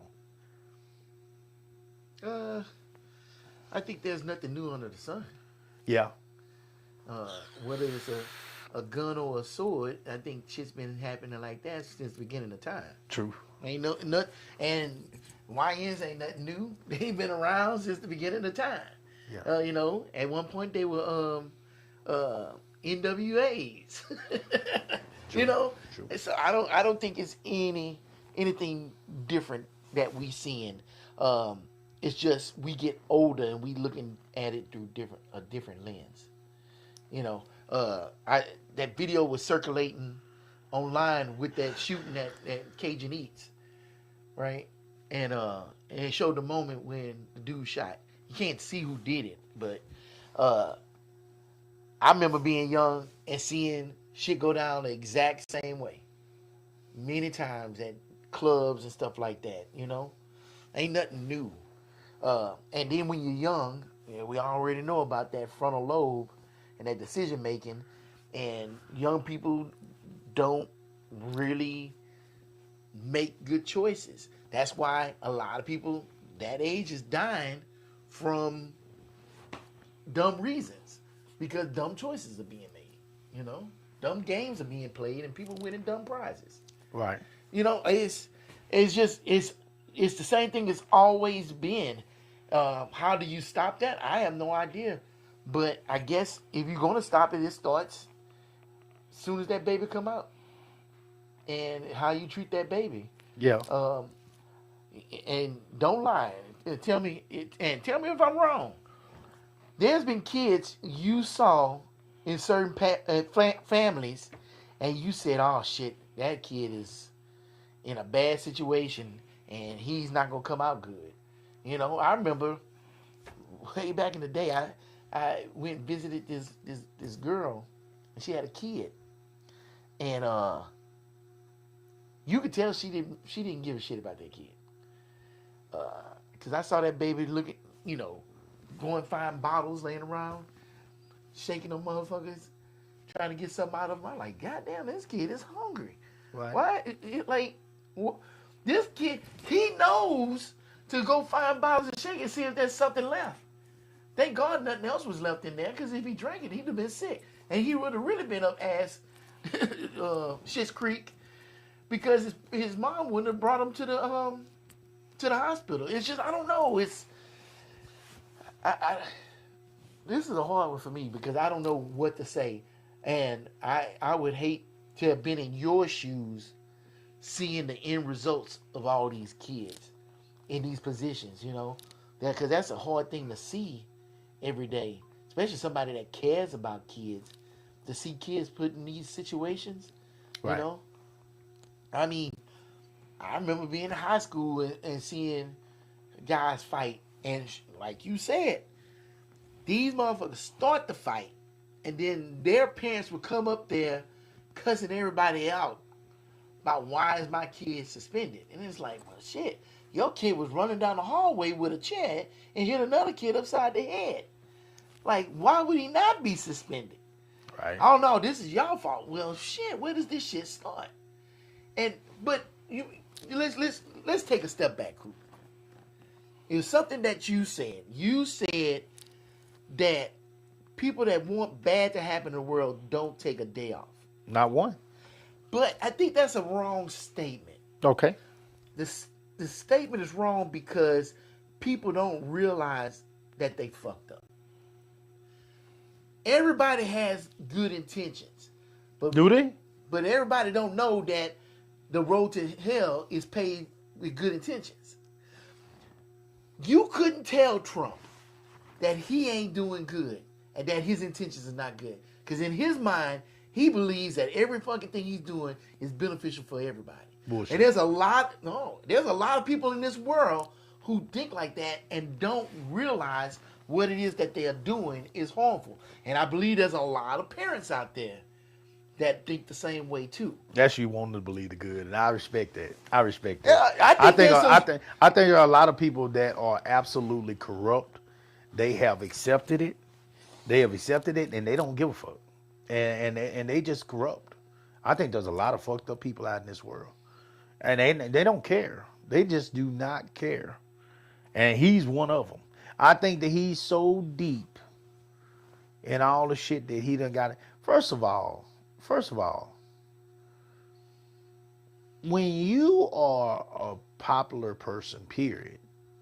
Trump was popular before he became the president of the United States. Okay, he was already well known. I mean, and very rich. You know, even though he doesn't file for bankruptcy. But anyway, all right. When you're that popular, let me say this. I know how many hands, how many palms I have to grease to pull shit off. Mm-hmm. And I ain't shit. I'm just a poor man trying to make it. That's the honest to God truth, guys. Poor man trying to make it that wants to leave a good stamp on the world. In my little bitty world, you know what I'm saying? I want to be able to say, I did this, I accomplished this, blah, blah, blah. I did something special to help the world, to hopefully lead the world in a better place than it was prior to what I accomplished. So, with that being said, and I know how much I need to show love here, show love there, show love here, to make things happen that we need to happen for our stuff to be successful. Mm-hmm. Trump has done all kind of bullshit. I'm talking about illegal bullshit, including the Epstein files. He's a part of it. He's a humongous part of it. And I'm not going to believe for one moment that shit ain't true that they said about him, just like I don't believe it's not true about the porn star, just like I don't believe it's not true about the woman he had to pay $80-some million in a silver suit, just like I don't believe it's not true about the other 20-some people that were accusing him of sexual acts against their wishes. Okay? So I believe this man has put himself in a place, in a position where he is he's dealing with, I gotta cover my ass because there's a lot of dirt out there about me. And if I don't cover my ass with this dirt, I'm gonna go down. There's a lot of people that know a whole lot of shit about Trump because he's done so much foul stuff. And once it's time to cover your ass, this man is 80 years old. First of all, he don't want to go to jail.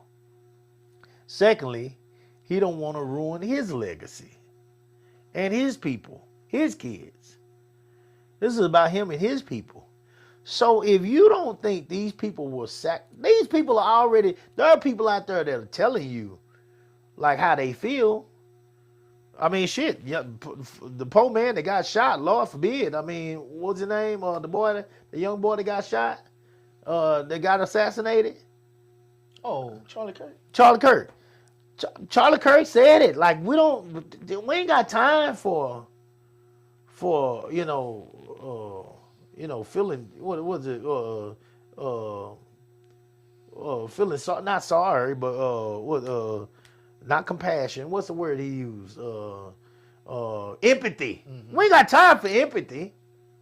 We ain't got time for empathy, guys. There are gonna be some sacrifices along the way. They telling you what it's gonna be.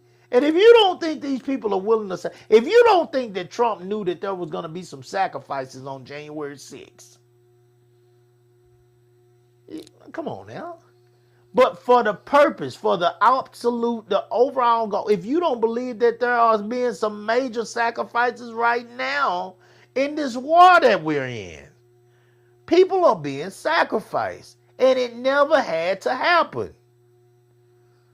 So when you talk about certain people in the world, I think there are certain people that are just absolutely corrupted. They're knee deep in it. They're knee deep in the shithole now. They might not have started out wanting to be that far. That's why I still got a little bit of something in me that will say something for them. They might not have started out, some of them might not have started out wanting to go that far. But then you got some others out there that guys that are just complete numb nuts. They have no compassion in them, no integrity in them. There are some people out there that are just brutal people, guys. Some of these people that have killed 20, 30 people, you know what I'm saying, that are the people that were eating people that were doing all this kind of shit. There are some evil people in this world. People that chase folks down the road for no reason. Them boys that did that to James Byrd. There's some evil people in the world. We have it on all sides. I ain't just calling out white people. We have this on all sides. Some of y'all have raised some evil young men. I've worked with some of them. I looked in their eyes. And you can tell when it's one of them that, you know, man, that boy, shit, he ain't talking about nothing. If he shoot that gun, he's shooting that gun because he's scared of the motherfucker. He's scared as hell. His eyes bigger than mine, goddamn. He looking at that. He's scared as hell. Them boys gonna get dead on his ass, and he gonna pop everything in sight. He probably had his eyes closed the whole time. And then there were those that Just look dead I inside. looked at in that office, and do right, they scared me. Yeah. There was a few. It was only a few of them. It was only a few. I looked up. There was some that were very real with me, and they said, one of them told me, Mr. Cooper, I appreciate everything you're doing for me, but you need to get these folks the fuck away from me. And he looked at me in a way.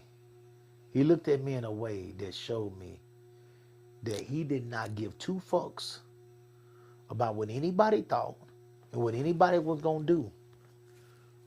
Because if he didn't want to go down, he wasn't going down. And he was going to hurt some people along the way. He was the real deal. To my knowledge, he's locked up now. I grabbed that boy, I asked him, could I hug him? And I hugged that boy in my office. Because I didn't believe, honestly, I was going to be seeing him too much longer. He was the real deal. He was the truth. He was the truth. In a bad way. You feel like he was evil? There was something missing. There was a hole in his heart. There was a hole in that boy's heart. And that boy meant every damn word he said in my office. He was not playing no games. He wasn't playing. You was going to have to knuckle up and go to work with him.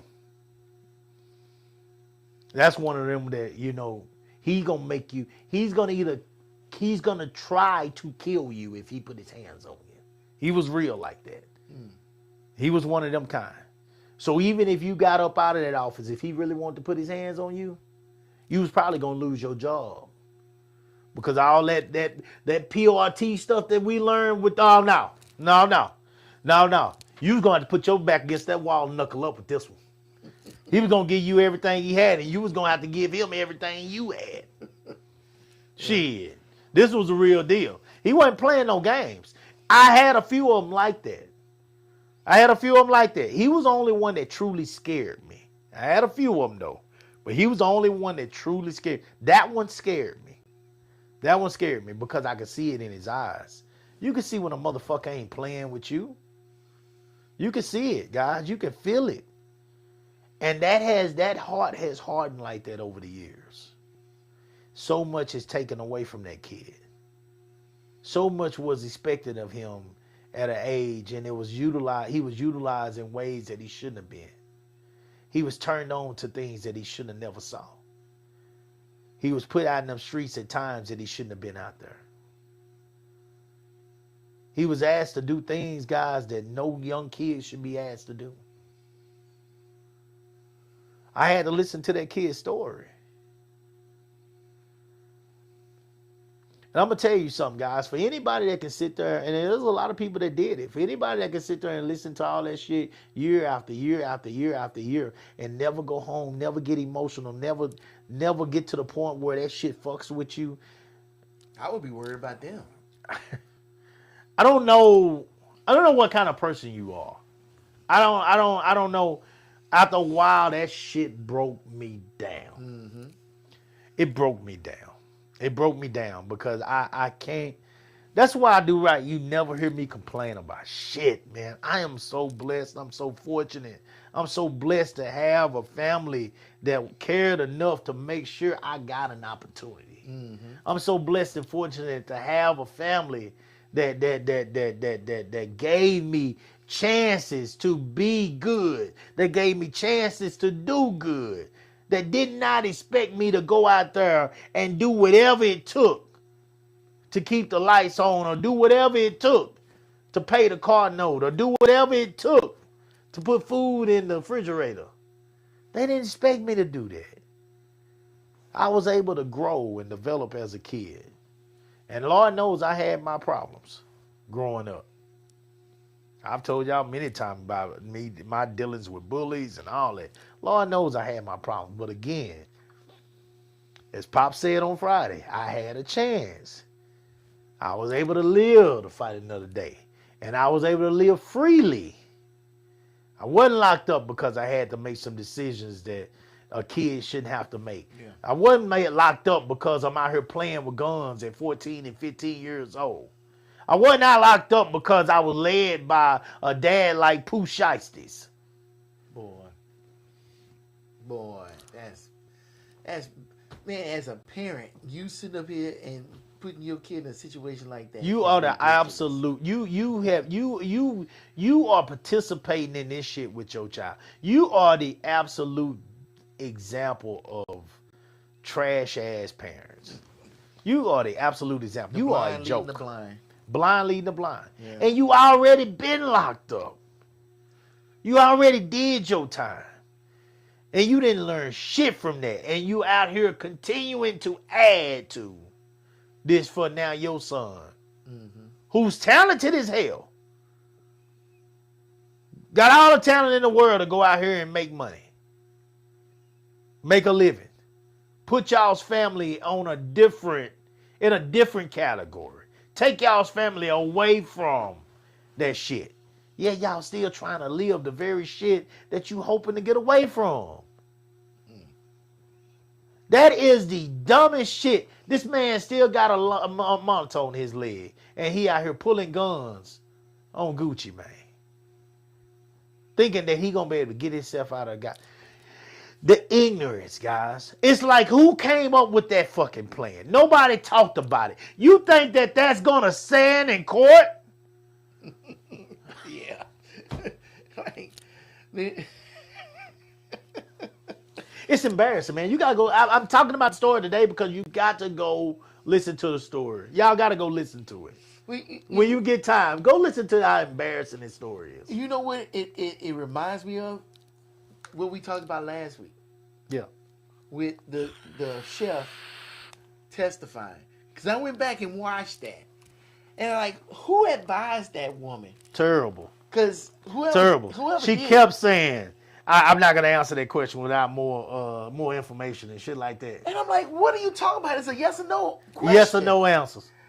Yes or no questions. And it's like, you got people making bad decisions and they being advised by people that make bad decisions. Yes. And people that make bad decisions. You said it a while ago, the blind leading the blind. And it's scary. And This and is that's what why happens when parents are not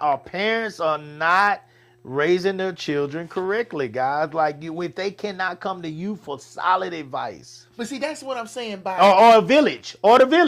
Because the kids not gonna always tell you everything. And that's why you gotta have the village around them too. But that's why I'm saying good intentions. Yeah. It's because that lady got up on the stand and somebody advised her, and whoever advised her thought they had good intentions. Did they? Well, I refuse to believe that the person that advised her was evil. I think they thought they do what they was doing, and they advised her, and it was absolutely wrong. You know, the first people my grandma ever told me to be wary of is doctors and lawyers. Well, of course. I mean, that's a whole nother conversation. But because when I say why is all politicians lawyers? Well, you started with, I know, and you've said this before. Yeah. So you started with, most people everybody has good intentions, but no. So I think everybody starts with good intentions. Like, I want to go to law school because I want to change the world. I want everything to be better until they get out there. You made a good word. You had a key word in there, then. I didn't hear it the first time if you said it the first time. You said everybody starts with good intentions. Oh yeah. Starts. And That's the key word right there. But once money gets involved, evil. Oh, What, yeah, what, it's Smoke, easy to what spot Smokey it. said on Friday, the weed let you know. Evil lurks. Money lets you know when the evil lurks. Evil lurks when money gets involved, guys. That's why I do right. I give money to everybody when I got something going on. Huh? Huh? Huh? Huh? I give it out. Huh? Because I'm hoping yours is coming. I'm hoping that if I'm trying to share it with everybody, then maybe people will leave me alone. Yeah. I'm hoping, I'm praying that they will leave me alone. If I give some to everybody, everybody will help me pull this off, and then they'll leave me alone. They feel like you valuable, and they don't want to mess with you because they don't want to lose that value. Yeah. Because if you ain't showing them that you're valuable, then they think you can just throw you away. You got the connection with the plug. Yeah. It's just like the dope game, guys. It ain't no different. If you are the one that got the connection with the plug, everybody under you got to take care of you. And if you take care of them, they won't never try to overthrow you. Mm-hmm. But the moment they don't feel like you taking care of them, Yeah. He ain't that good anyway. I can do what he doing. Man, that's some bullshit. Look, these little bullshit ass tents out here on this field. I can do this all better. 3,000 kids, shit. I can have 6,000 kids here easy. All I gotta do is go to all these people that's out here and get them to come over here on my side. And I can just say some shit about Coop that ain't even gotta be real. But I can just throw some shit out there and fuck his shit up, and I'll take this whole thing over. well, first of all, that's bullshit. But that's that. I know what you're You saying, start off with but the it good ain't gonna happen that intentions, easy. and then you start going down that wrong path because, like that money, that good intentions is a concrete road. Yeah. That money is a jackhammer. Woo! Woo! And boom, boom, boom. And next thing you know, that road looks so ragged. It looks like 290 overpass over there about to fall Woo! off. About to fall apart. Lord have mercy. Woo! Yeah. You're right, and so all of a sudden you see these ignorant things start to occur, and these things that break up relationships, these things that take something good and turn it into something bad, these things that kill careers, these things that, I mean, Pooh Shiesty is he's a popular rapper. He's still young, still well under 30. I think he's like 27 or something like that. He's still young.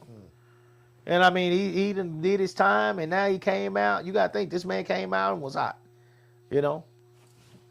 Go listen to some of his songs. Go listen to some of the ones since he came out. Go look at how many views the dude got. It's crazy. It's ridiculous. You know? But it doesn't matter now. It don't matter now. I guess you could say the same thing about Nipsey Hussle. Nipsey's gone. Yeah. Mo 3 is gone. Young Dolph is gone. You know? I mean, we can go down the line of how many rappers have fell victim like this, guys. Tupac, Biggie, they all gone. I mean, it's thousands of them. I mean, shit. Oh my God! If y'all ain't, here's the problem. These kids now are watching these stories, and having a body is cool. Mm-hmm. Having a body is cool. I think one of the ones that are most known is oh shit. He was with Young Dirt. He was with Young Dirt. And he got killed. He got killed in Atlanta. He was from Chicago. He's from oh guys, y'all help me out. Help me out on here. He was signed with Young Dirt.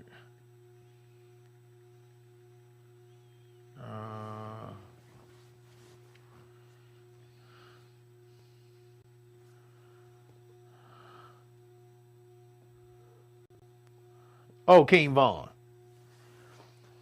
You ever heard of King Von? I think so. Oh my God. Oh my God, you gotta go see the story. It's ridiculous. But he had bodies. They had bodies. They had so many bodies. These rappers now got bodies, man. Like, I mean, and they talking about the bodies that Pooh Shiesty got. Like, I mean, these kids got bodies out here.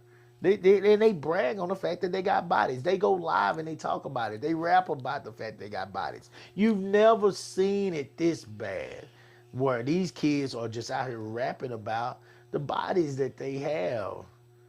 You know, you go Julio Fulio, and I mean the shit that they rap about, guys. They talk about they killing these kids, and then they put them in raps, and they put pictures of them in raps, and Fulio was pissing on the ground like he was pissing on a grave, and like, oh, it's ridiculous, man. It is ridiculous how disrespectful these kids are now. It's really bad, and I think these. You know, they used to blame it on the music with us growing up, you know. But, I mean, we hear some of it and we be like, oh, yeah, that sound good. But we wasn't about to go out and goddamn put a gun to somebody's head and shoot them, you know.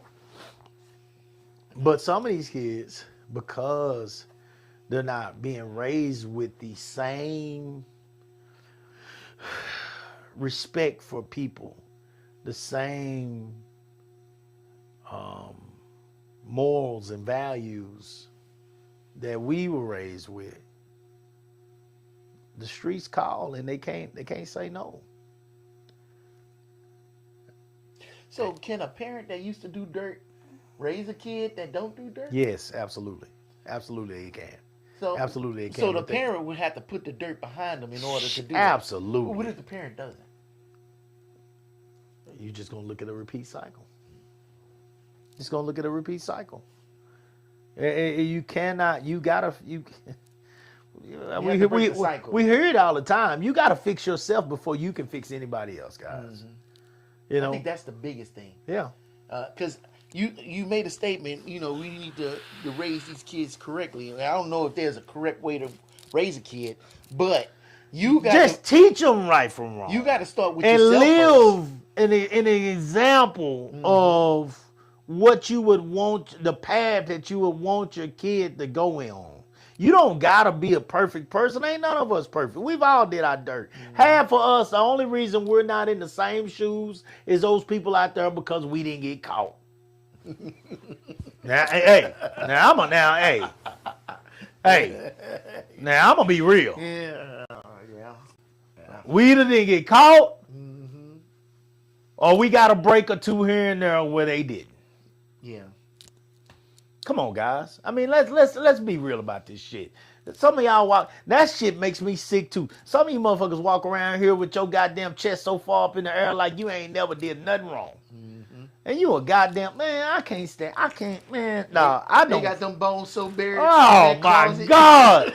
Oh my God. They forgot they back there. Won't even talk about it. Won't even talk about it. Act like they just they act like they so fucking sedity. They act like they done. They just are so removed and so lost when it comes to the things that are going on out here right now, because they believe that the only way that they can be them is to create this character that never makes a mistake, that never sad, that never got a bad thing going on in their family. If you ever ask it, every single time you see them, everything's just magnificent. Oh, the dog is beautiful. The kids are lovely. They're living in this and they're living in that, and she's driving this and she's driving that, and we just got our last house over here and we'll get some land over there. Everything is always peaches and cream with these motherfuckers. But they are so removed from reality that they can't even see the bad when it's right at their doorstep. They can't see it. And even if they do see it, they're going to hide it. They'll never talk to nobody about it. They'll act like it never happened. And these be some of your worst people, because they will do whatever it takes to maintain that reputation that I was just talking about. These are some of your worst ones. Them white people in that little town What little redhead was it? No, not the Madoffs. The Madoffs was the one that was taking people money, wasn't it? Yeah. It was another family. Murdoch. Some. Goddamn, what was that family? Man, I forgot their name. It was on Netflix. It was a good show. The father killed the mother or something? Shit, killed kids too. Yeah. I know what you're talking about. I don't know a lot about shit, killed the kids too. Yeah. It was in one of them little towns, and they were like one of them big families yeah. in that little town. And they gotta kill everybody. They gotta kill everybody because they names, you gonna fuck their names up. And the daddy, they so caught up in that shit that the daddy started turning on the family and killing the family. They will do whatever to protect that name, protect that reputation, including take out their own. These are some, it's some gorillas out there. And you run up on them, they act like they full of rabies. They will act like loons to protect theirs. It is some gorillas out there, guys. These are some dangerous people. People that are so caught up in what they have created that they will take out anybody to maintain it. And then you have the ones on the lower level who are so dependent on what they're running or what they're trying to do out there to make that little bit of change that they will take out anybody who tries to get in the way of it. Because this is the way they know. This is what they know. And when you come over there preaching and talking all that shit, all they hear is that bunch of preaching. Motherfucker, when you done preaching, my bills are still due. When you done with all that shit, this goddamn oil is leaking out my car right now. I don't want to hear that bullshit. You gonna go out here with your old peachy job and all this kind of stuff and have your benefits and all that. Nigga, we gotta make it over here. Ain't nobody got time for that bullshit. It's all boots on the ground in here. You do whatever the fuck you gotta do to help this family make it. So they not trying to hear you. So all I'm trying to say is, let's do our part to get to the ones that want to be helped early.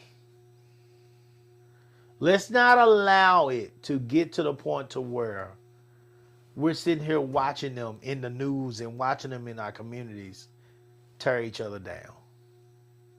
I don't know these babies that were out here doing this because they're all babies of me. You like, Coop, some of them grown men. But guys, I got a son that's 27, gonna be 28 this year. All those are babies to me. All those are babies to me. My son will forever be my baby. So all those are babies to me. Okay? Let's not let them get to a point to where my son knows straight up. Is he perfect? Absolutely not. But my son is gonna be respectful. He's going to be respectful. He ain't going to fuck around and bother a bunch of people either. He ain't going to bother nobody. He ain't going to bother nobody.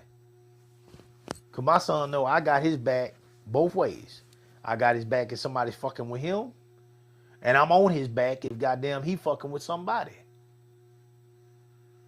Sit your goddamn big ass down somewhere. You got your own family to take care of. The fuck you out here doing? I'll say that to my goddamn son in a minute. Because I love him. And I'm not going to let y'all goddamn take him out if I can help it. I'm going to try to keep him safe. Keeping your child safe, guys, is not goddamn protecting them and goddamn covering up every fucking bad thing they do. That's not keeping them safe. That's lying to them. I don't want to lie to my son. Odell didn't lie to me. Odell told me they got a place for you. That's what he told me. He said, son, you ain't got to mind me, but you going to mind somebody. They got a place for you. They got a place for your ass. Shit, well, they don't need no belts. They don't need no belts, no switches, no stitching cards. They don't need none of that shit. They got a place for you. And that's where a lot of these kids gonna end up, is in that place that Odell was talking to me about way back then. And they ain't gonna never get out of there. Or by the time they do get out of there, we'll be gone. And they'll be too old to do anything else. We'll be gone. We'll be gone. They'll be shaking so goddamn bad. Hell, shit, they won't think about picking up a gun then. Shit. They won't think about picking up a gun. They can't even goddamn pick it up without misfiring it. We are living a life, God. This is for real. We gotta do better, man. We gotta do better. I'm check out the Pooh Shiesty story, guys. Check that out when you get a chance. Just go listen to it, man. You gonna trip the fuck out, man, on how just ignorant some of these kids are, and they're being led by ignorant ass parents. When does it stop? I don't think it ever stops, but it can be better. How do we make it better? I know my ways. But I wonder what they talked about in the town meeting down there. Where did they have it at? They had it at one of the museums. It was Wait. Carver or something like that. One of the museums they had it at. Town hall. I wonder what they talked about in the town hall meeting. I really do, because I wonder what could possibly be said that would give people. Now, I'm not saying I'm not, like I said, I'm not there. I don't know what happened. I'm not saying that they didn't talk about some good stuff. I hope they did. But a lot of times, guys, again, and I'm the last, I hate to say this because I hate to give up, but a lot of times, guys, it's best to start focusing on that lower group, that next generation. Because if you're talking about this group that's 16, 17, 18 out here right now, that's already out there like that, good luck if you can pull them back. Good luck. If you had 50 of them standing in front of you, you be lucky to pull back one.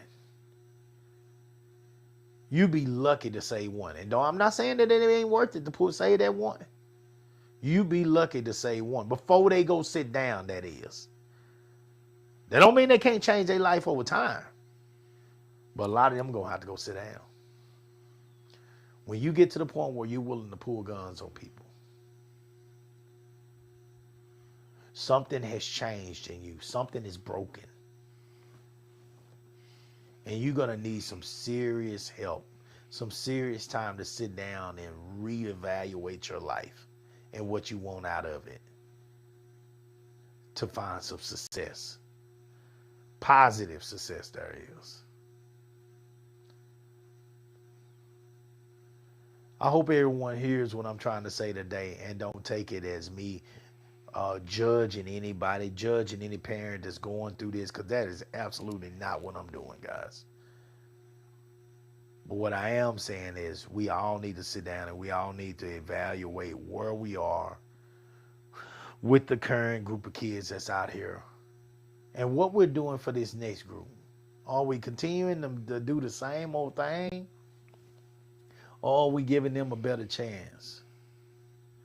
I'd like to believe that my organization and many like mine out there are doing our best with the ones that show up. Because anybody can come. With the ones that show up, I want to believe that we're doing our best to give them a chance. And we'll continue to do our part in the community, and I ask and pray that others continue to do theirs. That's all I got for it, Durant. You do your part. So I was looking up town halls that went down. I know they said they had a town hall after the shooting that happened on 6th Street. Mm-hmm. I don't think you're talking about that, right? No, this one was out. This one was just last week, I believe, out the Cajun Eats. Um, yeah, yeah, yeah. I don't see anything on it. But Okay. I don't know, man. I'm stuck on that intentions thing. I I do believe that there are some truly just evil, dastardly people out in the world. I do. I believe that. No doubt in my mind. But that good intention thing, I can't let it go because Okay. you see parents and you like, damn, how you, why you do your kids like, perfect example, the good intention. We talked about earlier, Joe Jackson.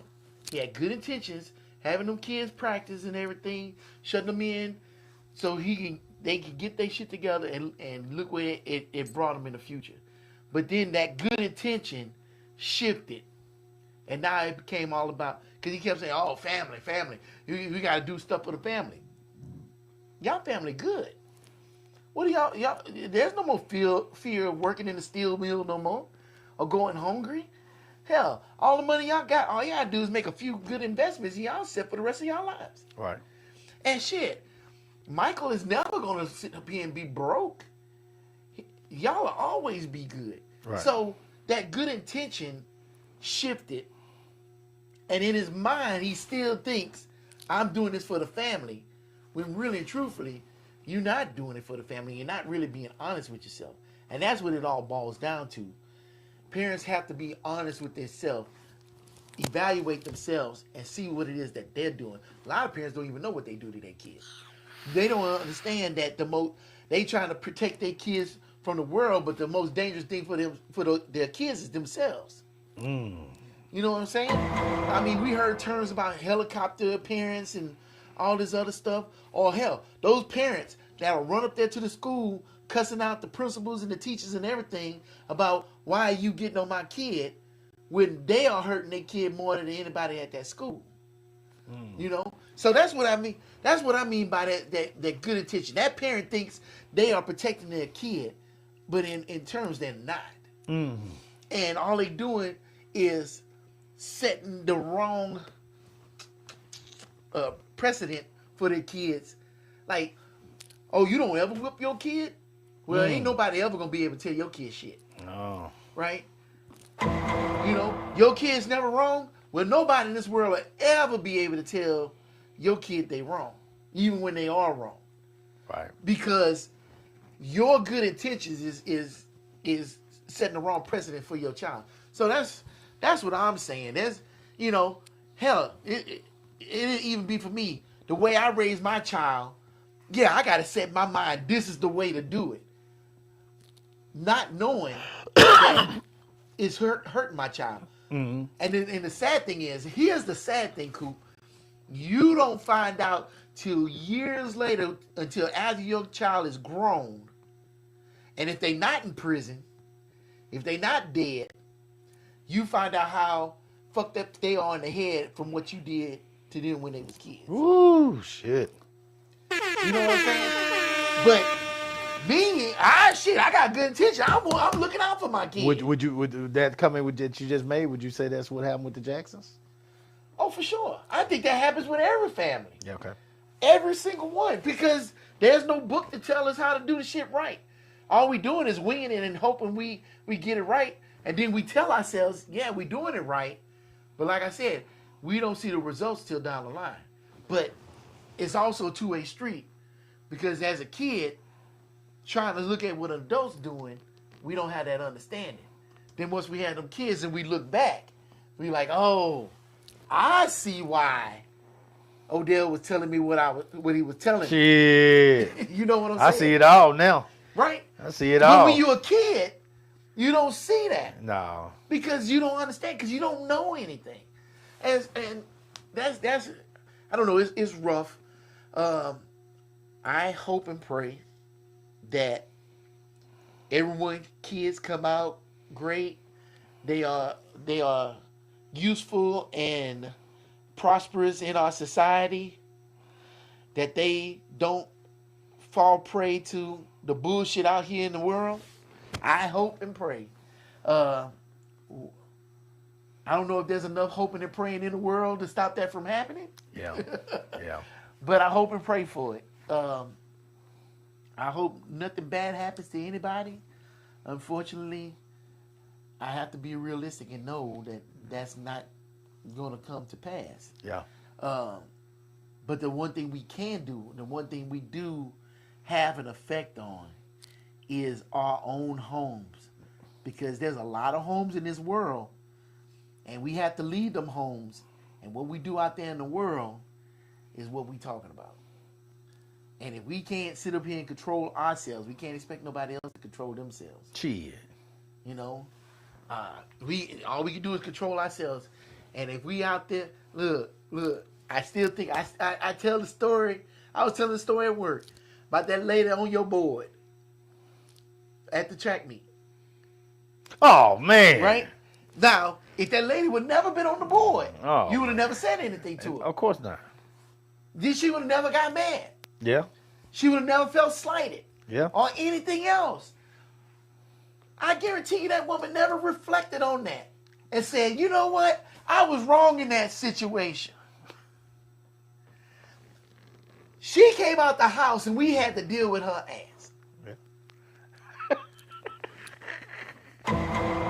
And she probably went home and called her mama, and her mama said, well, what you did? I would have never let that shit happen to me. Right? It's like we gotta, the only thing we can control is us, but we control a lot. Right. We feel like we don't make a difference on the world, but we make a difference on this world because we are all connected. It's all chain reaction. Right. If I let my wild ass son loose on the world and he go out there and kill somebody, now it affected another family. It done affected the prison guard family and the judge's family, the prosecutor's family. Everybody's getting affected.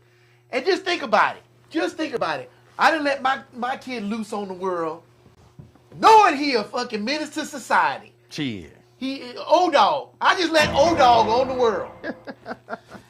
Now old dog did some shit, and now he had to go talk to Coop. And now listen to old dog's family story. Now Coop is like, man, I can't do this shit no more.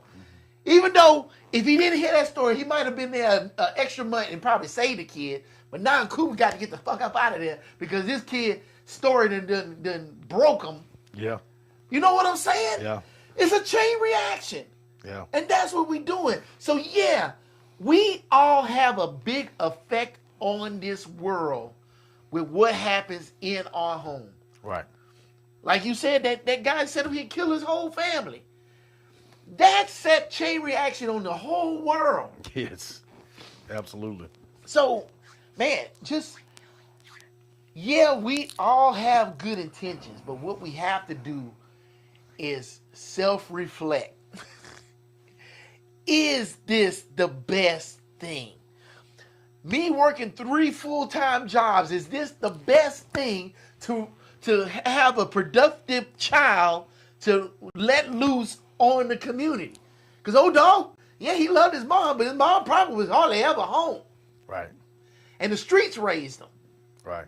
You know, oh boy, Coop. And then babies raising babies and every fucking thing else. Man, our homes dictate the way the world operates. And if we ain't willing to sit there and look at that stuff and say, you know what? Maybe what I'm doing is not right. I need to reevaluate this shit. Then you keep doing what the fuck you're doing and stop complaining about the way the world is because the world ain't gonna fucking change. Stop. Just shut the fuck up. Take your top lip, press it against your bottom lip, and shut all the way the fuck up.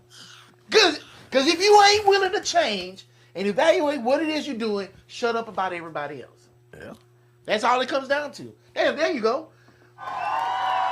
That's what all it comes down to. And that includes me too. I am no better than anybody else on this planet. Shit, neither one of us are. Hell, shit. We just try to do right, man. Just try to do right. And that's why I call myself that. Do right, goddamn shit. That's all. I may not meet it every day, but I definitely try to make that the majority. Let me read some of these real quick. J. Major Johnson. I've always told people Cooper isn't just teaching those kids about track and field. He's teaching them about life. Yeah. Shit. That's what it's all about. Yeah. That's exactly what it's about. This is so much bigger than track, John. You're right, bro. It's so much bigger than track. Kayla kidnapped Gucci, they allegedly. Yes, Kayla, he kidnapped Gucci and thought they was actually going to get away with this shit. It is rich. Just the dumbest. Anyway, Richard says, "Do right. You got to get up on your music knowledge." Man, I just don't. You know, I don't care for the mess and all the shit, the drama that comes with it. That's why I don't really get into it. Yeah, but I guess I have to know about some of these young rappers because I work with these kids, so I gotta know about it. And so I spend a lot of that time, that alone time that I have when I'm cleaning and stuff, listening to this stuff, so I understand and know Where more they coming about these guys that are out here now, these kids and what they're doing. These young rappers, dog. This is fucking crazy, man. Anyway, crazy thing is some of them got some decent music when you actually listen to it, but they're just crazy, man. Caleb, this is what our kids are listening to. Yes. Oh no, yeah. This is what they're listening to. This is what they're listening to. That's why it's so crazy, man, because I mean people used to like, Coop, are you gonna play live music at the meets and stuff? The stuff the stuff I'm playing, weak as yeah. That's Virgin Daiquiri. Compared to maybe back in our day it would have been controversial. But today, when I say weak, guys, that shit is nothing. Nothing. You can play the original version and it's nothing compared to the shit that these kids are listening to now. Oh my God, it's nothing. It's a few of them that can get with them. Don't get me wrong. But for the most part, man, not even close. Man. And just we be playing the radio version, so it's fine. Guys. Even it's funny how today 2 Live Crew would seem PG compared to today.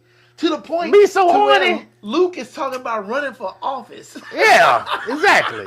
Yeah, the same dude that was in court for pop that coochie. Yeah. And they talking about booty hole and man, God, get the fuck out of here. They talking about all kind of shit now. It ain't nothing now. That ain't shit. That ain't shit. Luke is regular. Luke is goddamn SpongeBob SquarePants. Goddamn. Shit. Luke ain't shit compared to these. That shit is crazy. Man, get some good sexy red in there, man. Nigga, Luke ain't shit. Shit. Man, come on, man. She says, and why they think they are living players in GTA. Players in GTA. Yeah. That's why it starts in the house for absolutely. Yeah. We didn't have camera phones in our day. It damn sure was happening. Yeah. Oh man, everything happening today was happening. Back then. It was happening. Didn't see it. It didn't see it. Everything we didn't see the things. But we was witness to a lot of that shit. Yeah, we talked about it. We saw some shit. If you came up in a drug town, you definitely saw some shit. Oh yeah. You saw some shit if you wasn't even trying to be around it. You still saw it. You couldn't help it, especially if you lived in a smaller one like I did. You couldn't help it, dog. It was going on everywhere. I mean, we got let out. I never forget. I mean, I used to get let off the bus when I lived on Burleson and Crockett. I used to get let off the bus at the Lift Center. They'll know what I'm talking about. Right outside of Prince Hall, right over there at Lift Center. Right as we getting walked out, old William Henry Gym, guys, it was needles in there. It was shit all in there. I mean, you saw shit that was happening. Like I said, even if you wasn't trying to see it, you saw it. It was like You know, in New Jack City, when the kids out there playing on the playground and all the little empty, crack bottles. all the little Yeah. bottles. Okay, well, it was stuff in there that the leftovers from people using because that was open. It was an open gym. Anybody could go in there at any point and just do whatever they do. So it was pissy in there all the time. It was sad. It was sad. But yeah, we saw that shit. I mean, we saw it. I mean, it was, of course, a lot of us unfortunately saw it in homes too. So. Oh So- yeah, I mean, I lived in a house with a crackhead. Shit, In me the too. neighborhood full Me of too. crackheads. Me too. Crackheads. Me too. And the ones that sold it. And, Shit. and when I saw this shit in the movies, I was Uncles like, and cousins. But it was like I had it all. It still wasn't like real life. Yeah. Yeah. Real life just it was worse. It's like it's watered down in the movie. Yeah. Well, fortunately, I had uncles and cousins that even when I was over there, I see so much. I'm over there a little while, and then they hey, Poog. Everybody used to call me Poog when I look. Poog, take your ass home. Go on to the house. Time to go to the house. They keep us away from it as much as they could. But I mean, Well, you could tell the ones that's not their life. nah. That's not. Oh yeah, I was what you about. I was a square little kid. They knew I wasn't gonna be that. They knew that. They knew that wasn't gonna be me. But again, I mean, I was around them all the time, so you couldn't help but see it. You know what I'm saying? But nah, they knew that wasn't gonna be who I was. My mom was a teacher. She had me in church every week. You know what I'm saying? She was trying her best to make me somebody, and I think she did a damn good job. Overall. Yeah, I think she did very well, cool. Yeah, I think she did a damn good job, man. I think she did a pretty damn good job. I know right from wrong. I'm gonna talk my shit, but I know right from wrong. Kodak Black just got arrested for drug trafficking after being pardoned by Trump a few years ago. This motherfucker got pardoned by Trump. Richard Wright. Go look up Kodak Black. This motherfucker received a pardon from Trump. That's why they all cut for Trump, because Trump let their ass off. This motherfucker got a pardon and still got back in the shit. You can't make this shit up. I mean, and they're all talented rappers. These guys got talent. And they just... Yeah, but talent and sense ain't got nothing to do with it. They ain't got nothing to do with each other. You absolutely right. You can have the best football player you ever seen, but it won't keep that motherfucker out the strip club. Yeah. Or racing down the street and wrecking and killing your friends or whatever. Or away from these thoughts out here that are preying on them. Yeah. Yeah, they ain't got That nothing to do is, with it. I said it last week or the week before, whatever. That is a profession now. Yeah. There are professional thoughts out here now. They are getting them. Dude, if they got that ass that been added to their body, run! Run the fuck away, goddamn, run! They didn't get that ass for nothing. They didn't get that ass because they wanted to gain weight. I can promise you that. The only weight they trying to gain is that green weight in your wallet. And you see that ass and your eyes bulge out your goddamn head. And she got you. She gonna wrap them legs around you like that ribbon around that Christmas present. She gonna wrap them legs around you as tight as she can. And the moment you get the moaning, she gonna cock that ass up as high as she can and receive all that you leave. And for that moment, you're gonna feel like a brand new man because you just released in something beautiful and fine and marvelous. And during that time, while you happy that you release, she's smiling, looking the other way, looking up, with your head over here on her breast that she probably done bought too. She's smiling because she has received. She has received. It's like a bank. Shit. You just made a deposit. You made that deposit and made her next 18 years. 19 with the 9 months.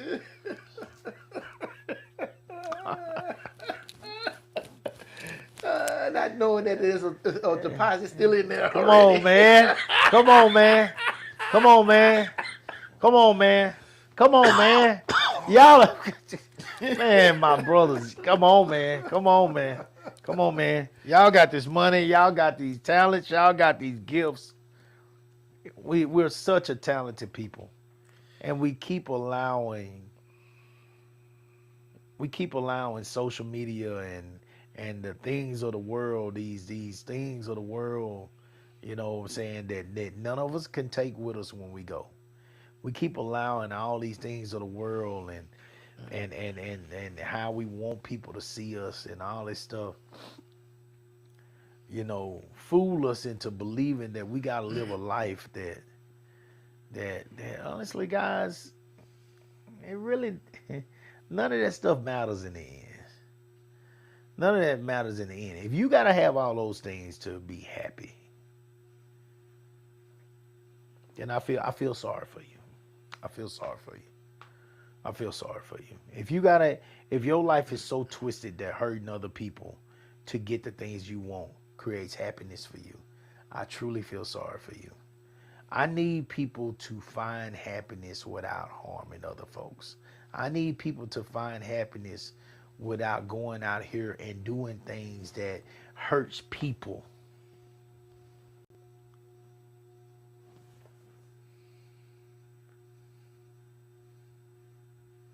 A lot of people don't have a heart. If you got a heart, you don't pull guns on people. If you got a heart, then a body is not the most important thing on your checklist. I need y'all to find the heart. Okay, do right. I'm done. Oh, I said my thing too. Listen, guys, these kind of topics are serious to me because I care about kids. I care about the next generation. I'm not out here because,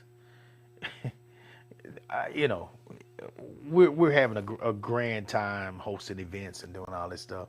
But guys, nobody gets involved with kids because of money.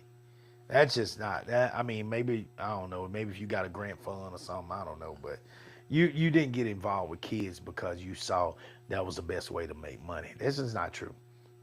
You get involved with kids because you actually care about the next generation. And you want them to be ideally more successful than your generation is. And you want to put your stamp on them. You want to have an impact on them. I hope that everyone feels the same that watches this show. And we appreciate y'all watching this show. Share, like, subscribe, guys. Like the Live with the Coopers page on YouTube. If you feel like we are saying anything beneficial, guys, please share it with somebody. Hopefully we can make somebody think about their actions in the community or create more actions from those people in the community.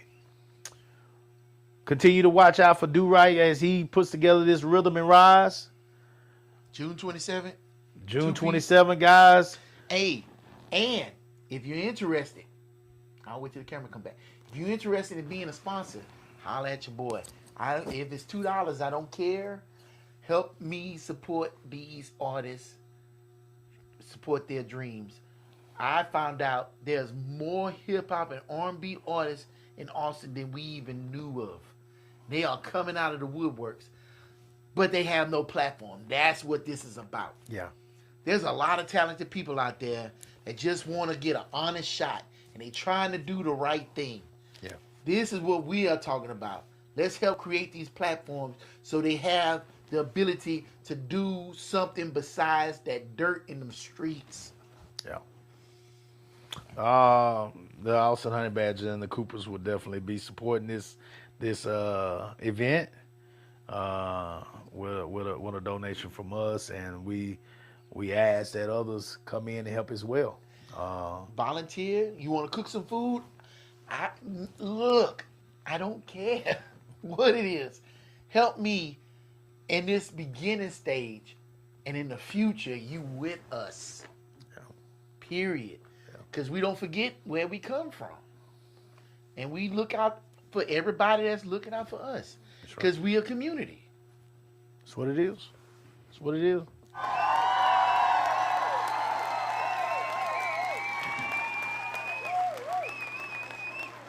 Listen up, guys. We'll come back on. Was it Wednesday? Wednesday night at 8. We'll come back on Wednesday night at 8, guys, and we'll try to do it better than we did today. Until then, guys, salute the real. Salute the real. You got it. Oh yeah, go ahead. Coop in the building. Mr. Durant on the track. Hey, Riggs. What? Let's get him. You already know what it is. Am I still them boys? Salute the real, let's go. We don't salute the fake, we salute the ones who stay through the pressure and the pain. Never let the cold fade. When the streets were watching close and the wolves was at the gate. Real ones held their ground, never switched up, never played. No cap, no performance, what you see is what you get. Put in work before the cameras, before a single check. You say you solid, prove it, cause we watching every move. Step up or step aside, we separating fact from truth. Bullshit won't fly here. Put that hammer on them, Coop. Put that hammer on them, Coop. Mr. Do-Right, let's go. You can't fake what's in your blood. Can't manufacture where you're from. When the smoke clears and the noise is gone, only the real ones still stand strong. Salute the real. Salute. We recognize the ones who never fold. Salute the real. Salute. The ones who kept their word and kept it gold.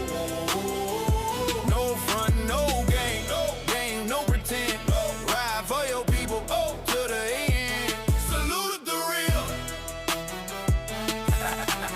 Am I still them boys? Yeah. See, these streets got a way of sorting out who's solid. Every test, every trial separates the real from counterfeit. They claiming they authentic, but the proof ain't in the words. Actions over statements, let the record be heard. You hear them talking loud, but when it counts, they disappear. Whole lot of noise, but not a single thing sincere. Bullshit. We call it like we see it on the side, no sugar coat. Bullshit don't last, everybody know. Hey, Rick, what? Let's get him. Coop and Mr. Do-Right, hold the note, hold the note, hold the note. Coop and Mr. Do-Right, hold the note. Was in your blood. Can't manufacture where you're from. When the smoke clears and the noise is gone, only the real ones still stand strong. Salute the real. Salute. We recognize the ones who never fold. Salute the real. Salute. The ones who kept their word and kept it gold. No front, no game, no pretend. Ride for your people to the end. Salute the real. Am I still them boys? Yeah. Put that hammer on them.